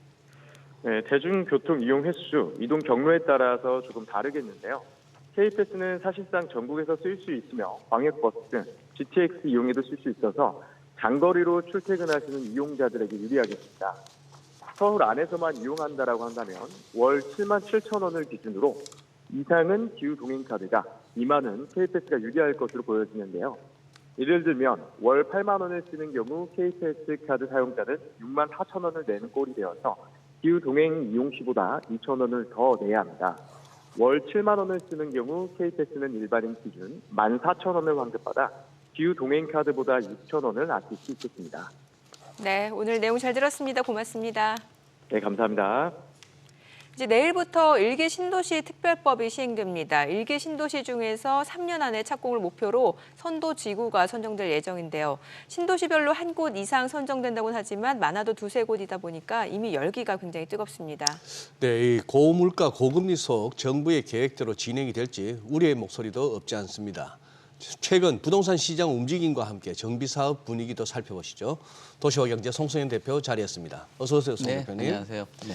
자, 이제 일기 신도시 특별법 요거 먼저 한번 살펴봐야 되겠는데 내일부터 시행된다.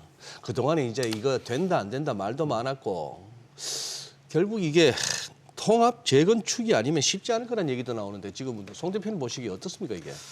아무래도 그렇죠. 지금 앞서서도 얘기한 것처럼 공사비나 금리 네. 이게 부담스럽다 보니까 네. 통합 재건축이라는 거는 주변에 이렇게 단지하고 같이 이제 묶어서 예. 재건축을 하게 되는데 예. 아무래도 그런 규모가 좀 커지겠죠. 예. 그러면 규모의 경제를 통해서 뭐 이런 분산적인 효과 뭐 이런 것들이 나타날 수 있기 때문에 사업성은 충분히 개선될 수 있다라고는 보여집니다. 다만 이제 통합 재건축의 문제는 넓어진 만큼 다들 이제 이해관계가 좀 다르고 합의가 잘 안 나올 그렇죠. 예. 이끌어내기가. 사업성은 올라가는데 이제 합의를 네. 이끌어내는데 좀 문제가 좀 생길 수 있겠죠.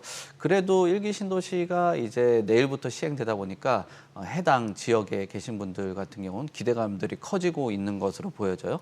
예, 조성된 지 20년 이상 되고 100만 제곱미터 이상 되는 지역에 해당되는데 여기에 이제 그 특별법이 적용이 되게 된다라면은 안전진단이 이제 완화나 면제가 또 되게 되고요. 또 용적률이 그 상향이 되다 보니까 사업성이 커질 수 있다라고 보여집니다. 다만 용적률이 올라가고 이제 그 건폐율이 좀 넓어지게 된다라고 하면 아무래도 한층 올라갈 때마다 뭐 일조권에 대한 그 문제들 뭐 이런 것들이 좀 발생될 수 있다라고 보여지거든요. 지금 CG에 나와 있는 것처럼 20층에서 35층, 그다음에 특별법을 적용해서 한 150% 정도를 더 추가적으로 인센티브를 받게 된다면 45층까지 올라가겠죠. 근데 올라간 만큼 이제 그 햇빛을 받기가 좀 어려워진 그런 상황이라 35층 정도가 가장 좀 이상적인 재건축 아니냐라는 그런 연구 결과들이 나오고 있습니다. 물론 이제 뭐 통합적으로 재건축을 하게 된다라면은 학교라든지 도로 뭐 이런 것들을 배치들을 하면서 조금 더 단지의 그 쾌적성이라든지 이런 부분에서는 좀 개선이 크게 될 수 있기 때문에 요 특별법이 시행되는 곳에는 기대감이 좀 커질 수 있다라고 보여집니다. 네. 네. 지금 이제 6월부터 정부가 재건축 선도지구를 선정하게 되는데 일기 신도시당 이제 한 곳을 선정하게 되고 규모가 큰 곳은 최대 이제 2곳까지 선정을 하게 되는데 단지별로 지금 뭐 사활을 걸고 있다면서요? 그렇죠. 지금 선도지구로 그 지정이 된다라면 예. 그 선도지구 보면 뭐 소위 그 혁신이라든지 발전을 통해서 또 거기에 걸맞게 인센티브나 또는 뭐 특별한 지원 뭐 이런 것들을 주게 되는데 그렇게 되다 보니까 선도지구로 지정이 되면 지금까지 그 개발을 못했던 사람들에게 추가적인 네. 이런 뭐 기대감들 뭐 이런 것들이 더 커질 수밖에 없는. 그래 어차피 그거 할 거면은 선도지구로 되는 게 훨씬 유리한 거 아니에요? 그렇죠. 예. 지원을 더 주민들 많이 입장에서는. 그렇죠. 그리고 그러다 보니까 이런 그 장점들을 갖고 있어서 주민들이 동의율을 그 끌어내는데 큰 도움이 됐다라고 보면 될 것 같은데요. 지금 동의는 한 80% 정도 돌파한 것으로 나옵니다. 그 80% 돌파한 것을 토대로 해서 뭐 시행을 하게 된다면 이 공모 과정을 거쳐서 27년, 뭐 불과 한 3년밖에 안 남았죠. 그때 착공을 해서 한 3년 정도 공사를 하면은 첫 입주가 될 수 있는 거죠.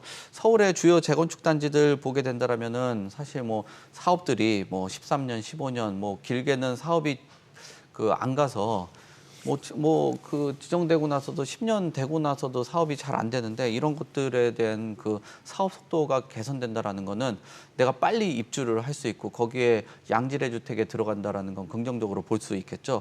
그래서 이런 선도지구로 지정이 되는 거에 대해서 좀 사활을 걸 수밖에 없는 게 아까 얘기한 것처럼 한 곳 이상 지정이 되는데 이상이라고는 얘기하지만 사실 많은 곳을 다 지정할 수는 없거든요. 거기에 이주 수요라든지 네. 전세 가격의 불안 네. 요인들 뭐 이런 것들이 발생을 할 수 있으니까요.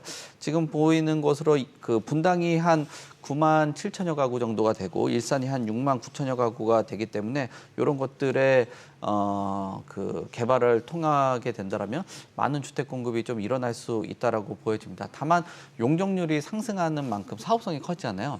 근데 이 용적률이라는 거는 공공의 것이기 때문에 상승하는 거에 대해서 그냥 뭐 민간으로 가진 않고 이 그 사업성을 토대서 개선된 사업성을 토대서 공공 비어분들이 증가를 하게 되거든요. 그러니까 뭐 주택이라든지 주변에 이제 공공 시설이라든지 기반 시설 이런 것들에 내놓는 것들 때문에 이게 뭐 그 기여를 하게 된다면은 아무래도 그 추가적인 분담금 이런 것들은 일정 부분 나올 수 있다라고 보여지고요. 그리고 지금 특별법으로 되고 있고 여러 가지 인센티브를 주어지는데 그러면은 일반적으로 지금 서울 안에서 재건축하는 곳들은 뭐냐? 거기에는 왜 우리는 저기는 특별하게 재건축을 해주고 우리는 어떤 뭐 지금 그러니까요. 뭐 세금이라든지 뭐 이런 것들 논란은 다 늘 따르기 가지고 마련인데. 그런 것들을 네. 얘기를 하는 거죠. 우리는 예. 뭐 추가적인 분담금 외적으로 또 보면은 그 상승된 기여분 같은 경우에서도 좀 내놓으라고 하는 그런 상황이기 때문에 지역별로 또 단지별로 또 서울하고 또 이런 일기 신도시하고의 그 차별 뭐 이런 거에 대해서도 좀 문제 제기가 될 수 있습니다. 예. 말씀 주신 대로 뭔가 일기 신도시보다 사실 이제 서울 내 더 오래된 노후 도시들 굉장히 많잖아요. 네. 그러면은 이게 일기 신도시 특별법 논의 때부터 이제 형평성 논란이 일어왔던 거고 네. 일기 신도시 외에도 이제 요건이 충족된다라고 하면 노후계획도시 특별법 적용받을 수 있는 거예요. 네, 그렇죠. 지금 예. 그런 형평성 문제 때문에 사실 일기 신도시라고 얘기하는데 서울은 뭐 연기 신도시라고도 얘기하거든요. 연기 연기, 신도시. 네. 제로기. 예, 연기 신도시라고 할 예. 정도로 더 오래된 지역이거든요. 지금 보면 이런 특별법을 적용을 하는데 이렇다 보니까 말이 많이 나오는 것 같아요. 그래서 지금 나오고 있는 얘기로는 강서구의 가양동하고 등촌동의 택지지구 이곳에도 이제 특별법을 좀 적용을 하겠다. 그러면은 여기에 이제 용적률 아까 그 특별로 적용을 해서 한 150%를 상향을 하게 된다면 서울 안에서 이제 그 진행되고 있는 일반 재건축보다는 유리하다라고 보여지고요. 다른 지역과의 그 형평성 맞추기 위해서 이런 특별법에 대해서 논의를 하고 있는 것 같은데 이게 또 형평성 문제 말고도 또 특별법이 우후죽순으로 다 하다 보니까 이게 뭐 특별한 것 같지가 또 안 어져 버리니까 이게 과연 이게 뭐 특별법인지 뭐 보편법인지 정확하게는 이제 좀 모호하게 그러게요. 되는 그 경계에 들어섰다. 아예 차라리 이렇게 된다면 전국 단위로 봐서 어떤 노후 지역들이 있다 그러면 용적률을 좀 동일하게 해준다든지 뭐 적정 수준에 대해서 좀 맞춰줄 필요도 있다라고 뭐 얘기들이 나오고 있습니다. 이게 지금 뭐 이쪽 일기 신도시 쪽만의 문제는 아닌데 네. 이 공사비 걱정이에요. 네. 예. 지금 이제 착공 시작한 3기 신도시 인천 계양 같은 경우에 네. 사전 청약 때보다 공사비가 30%가량 올랐다. 네. 이제 뭐 청약에 당첨돼도 걱정인데. 네. 자, 이제 선도지구 선정돼도 지금 같은 뭐 이런 식이라면은 나중에 또 분양가 부담 좀 더해지는 거 아닙니까? 네, 그럴 수 있죠. 지금 선도지구는 네. 뭐 그래도 여러 가지 지원을 받겠지만, 받겠지만. 그 뒤에 그 번호표 뽑고 기다리거나 너무 지쳐서 이제 자체적으로 개발하려고 네, 하는 곳들이 네. 있잖아요. 이런 곳들은 부담스러울 수밖에 없는 게 지금 2월 건설 공사비 지수가 154 정도가 나왔거든요. 2021년 1월이 118 정도가 나왔습니다. 이게 공사비에 대한 그 전체적인 가격에 대한 지수인데 그때 대비했을 때 30%가 뛴 그만큼 거예요. 공사비 부담이 커졌다는 얘기네요. 그렇죠. 그러면은 결국 이런 그 높아진 공사비를 부담을 하게 된다면 결국 분양가가 올라가든지 예. 아니면은 추가적으로 또 조합원들이 부담해야 되는 예. 비용들이 증가할 예. 수밖에 없는 그런 상황이기 때문에 선도지구에 그 아까 사활을 거는 것처럼 여기 뭐 선도지구에 들어가려고 노력을 할 수밖에 없는데 그거 외적으로도 지금 뭐 여기저기 막 미사일 날아다니고 막 그러잖아요. 중동 예. 중동 사태 뭐 이런 것도 예. 있잖아요. 그러니까 원자재 가격들 이런 인상에 대한 그러네요. 우려, 뭐 시멘트라든지 철강, 뭐 유가 이런 것들의 불안 요인들이 있는 상황이고요. 또 뭐 그 국내에는 뭐 제로 에너지를 인증하는 이런 의무화 이런 것들이 있다 보니까 제로 에너지를 하게 된다면 아무래도 거기에 추가적인 그 공사비 뭐 이런 것들이 있고요. 또 중대재해처벌법도 강화가 되다 보니까 아무래도 그 경영자 입장에서는 또 위축되기 때문에 사업을 또 적극적으로 하는 거에 대해서 좀 고민들을 하고 계신 것 같습니다. 이번에 좀 부동산 시장 전반적으로 좀 분위기 네. 좀 짚어볼게요. 지금 뭐 회복 조짐을 보이고 있다 이런 분석도 나오고 있고 네. 매수 심리도 조금 살아나는 것 같고 뭐 하락세 보이던 통계 지표도 네. 일부 좀 상승 전환하는 모습인데 시장 흐름 어떻게 보시나요? 네, 지금 모든 그 지수나 지표가 좀 상승 전환을 한 거는 뭐 분명한 분위기는 살아난다? 분명한 네. 것으로 보입니다. 예. 지금 주택 가격에 대한 전망, 소비자 동향 지수 뭐 이게 이제 100일 정도가 나왔는데요. 0부터 200까지 있는데 100을 넘어선 게 굉장히 좀 의미가 좀 있다라고 봐야 돼요. 한 5개월 만에 돌파를 한 거고요. 이게 뭐 저희가 얘기하는 게 아니라 주택을 바라보는 그 소비자들이 바라보는 지수인데 소비자들도 이 정도면은 그 전망을 그 상승에 들어갔다라고 점점 여러 그 조사들 뭐 이런 것들에서 좀 나타나고 있다라고 보여지고요. 그리고 서울의 아파트 거래량도 한 4천 건 정도가 지금 돌파한 그런 상황입니다.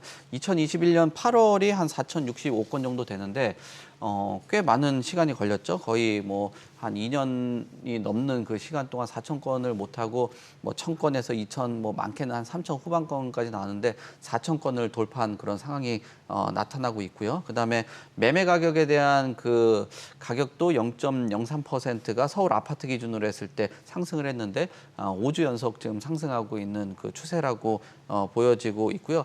분양시장 같은 경우도 청약 가점도 올라가고 있고 청약 경쟁률도 올라가고 있거든요. 분양 청약 시장이 일반적으로 부동산의 좀 선행지수로 보는 그런 경향들이 있는데 이런 부분도 상당 부분 개선이 됐습니다. 그리고 분양 시장에서 그 분양 주택 사업을 하시는 분들이 내놓는 그 주택 사업 전망 지수 같은 경우도 90.3 정도 기록을 했는데 지난달 대비했을 때 한 20포인트 가까운 수준 정도까지 상승을 한 그런 상황이기 때문에 뭐 매매 가격, 소비자들이 보고 있는 그런 심리, 그다음에 주택 가격의 동향, 그다음에 거래량 이런 것들이 전반적으로 다 개선이 되고 상승 전환을 하고 있다라고 보여집니다. 그다음에 요 분양가 부문에서 또 이렇게 양극화가 더 심해진다라는 얘기인데요. 네. 이 서울에서도 지금 분양가 가장 높은 곳하고 낮은 곳이 3.5배나 차이 난다. 이거 뭐 그냥 각자 형편에 맞게 살면 문제가 안 되는데 네. 그래도 그렇지 같은 서울인데 어쩜 이렇게 차이가 납니까?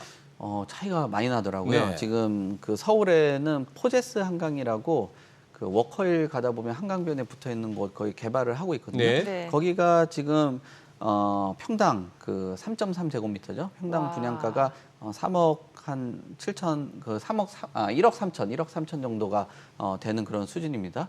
1억 3천만 원 정도 되는데 서대문구에 있는 경희궁 유보라가 한 3,900만 원 정도예요.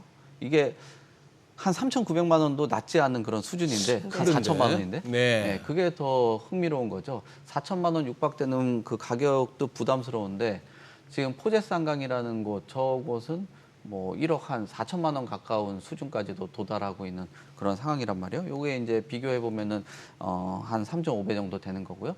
또 수도권을 보면 판교도 한 3,300만 원. 지금 서울권하고 비슷한 상황이죠. 평택 푸르지오는 1,400만 원. 1,400만 원도 예전 대비했을 때 1,000만 원 이하로 분양하던 시기 대비했을 때 1,400만 원까지 올라온 것도 대단한데 거기에 그 가격 차이가 이 정도까지 난다라는 거는 좀 차이가 있는 것이 같습니다. 근데 이게 주택의 질의 차이도 있겠지만 이제 주택의 질 같은 경우는 상당히 그레이드가 어느 정도 올라왔거든요. 예. 이제는 주택의 품질보다도 어디에 입지하느냐에 따라서 분양 가격의 차이가 난 것으로 보입니다. 한강에 입지를 하고 있냐, 도심권에 입지를 하고 있냐, 역세권에 입지를 하고 있냐 이런 거에 따라서 분양가 차이가 많이 나고 있는 상황이기 때문에 분양가를 바라보고 어떤 내 집 마련 하시려는 분들에게는 좀 부담스러운 가격으로도 보여지는데 또 한편으로는 분양받은 사람들 안에서도 이런 양극화, 주택 가격의 양극화뿐만 아니라 분양 시장의 양극화들도 좀 나타나고 있기 때문에 뭐 어떻게 보면은 뭐 가성비가 좀 높은 주택을 매입하려고 한다라는 뭐 의견들도 나오고 있는데 이게 과연 가성비가 높은 건지 분양가가 높은지 이거는 좀 다르게 좀 볼 필요가 있을 것 같습니다. 와, 그러면 저기 포제스 저기에는 그냥 세탁기하고 건조기가 딱 놓여 있는 자리가 지가 이제 1억 3,770만 원짜리 위에 앉아서 차지하고 있구나. 그렇죠. 뭐 냉장고하고 식탁하고 그러네요. 대단하네. 네. 아니 이게 상황이 이러니까 사실 내 집 마련하려고 하시는 분들은 뭐 상황 미루기보다는 좀 원하는 곳에 분양 받으려고 좀 서두르시는 분들이 꽤 계시는 것 네. 같은데 네. 지금 5월에도 이제 분양 시장 지금 보니까 서울 포함해서 지금 2만 가구 넘게 좀 분양 예정되어 있다면서요? 네, 좀 유심히 볼 필요가 예. 있을 것 같아요. 잘 선택을 하시면은 좋은 내 집 마련이 될 수 있다라고는 보여집니다. 왜냐하면 지금 공사비 아까 앞서서도 말씀드린 것처럼 한 30% 정도 상승을 하고 있는 국면인데 이게 쉽사리 떨어질 것으로 보여지진 않아요. 그러니까 뭐 시청하시는 분들이나 뭐 분양 청약을 기다리시는 분들 같은 경우는 본인의 주거지하고 좀 잘 맞고 본인이 생활하는 반경하고 잘 맞으면은 선택을 한번 해보시는 게 좋지 않겠냐라는 생각되는데요.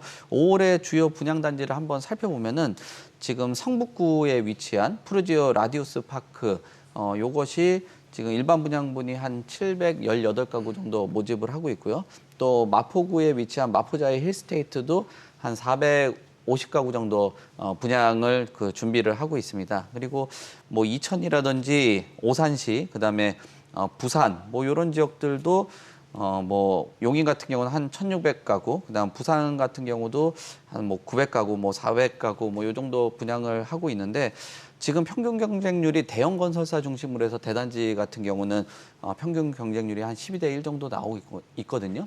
그러니까 이게 평균 경쟁률이 높아졌다라는 거는 앞으로 어떤 뭐 다음 사업지 같은 경우는 분양 가격을 떨어뜨릴 요인 뭐 이런 것들로는 나타나지 않아요. 왜냐하면은 이 사업 시행을 하거나 개발 사업 하시는 분들이 분양시장 앞에 있는 네. 단지들의 그 경쟁률이라든지 가격들을 보고 좀 분양 수립, 뭐 분양 전략들을 하거든요. 그렇다 보니까 이런 부분에 대해서는 조금 주의 깊게 보실 필요가 있고요. 또 이번 달에 청약 개편을 하면서 관심도가 높아졌기 때문에 청약을 대기하는 수요자들이 커졌다라고 볼 수 있을 것 같습니다. 그래서 뭐 여기 나와 있는 그 주요 단지들 잘 보시고 본인의 그 자금 여력들 맞춰가지고 청약 노리시면 좋을 것 같고, 만약에 좀 분양 가격이 좀 잘 안 맞는다 하면 그 주변 단지에 한 5년 이내 주택들 뭐 이런 것들하고도 같이 견주어 보면서 선택을 하시면 좋을 것 같습니다. 네. 네, 그래요. 오늘 내용 잘 들었습니다. 고맙습니다. 고맙습니다. 네, 감사합니다.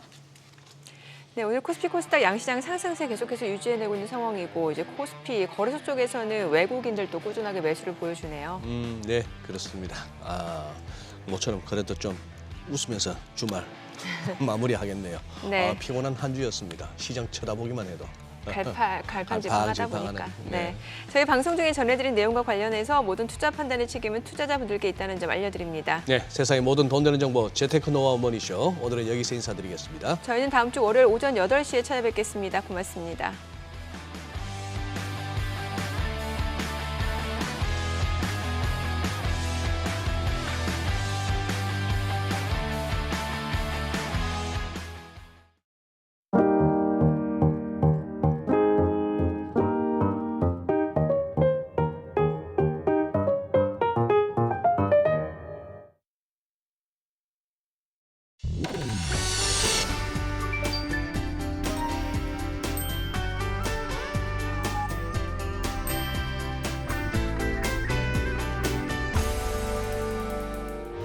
의견 있는 경제 채널 SBS 비즈.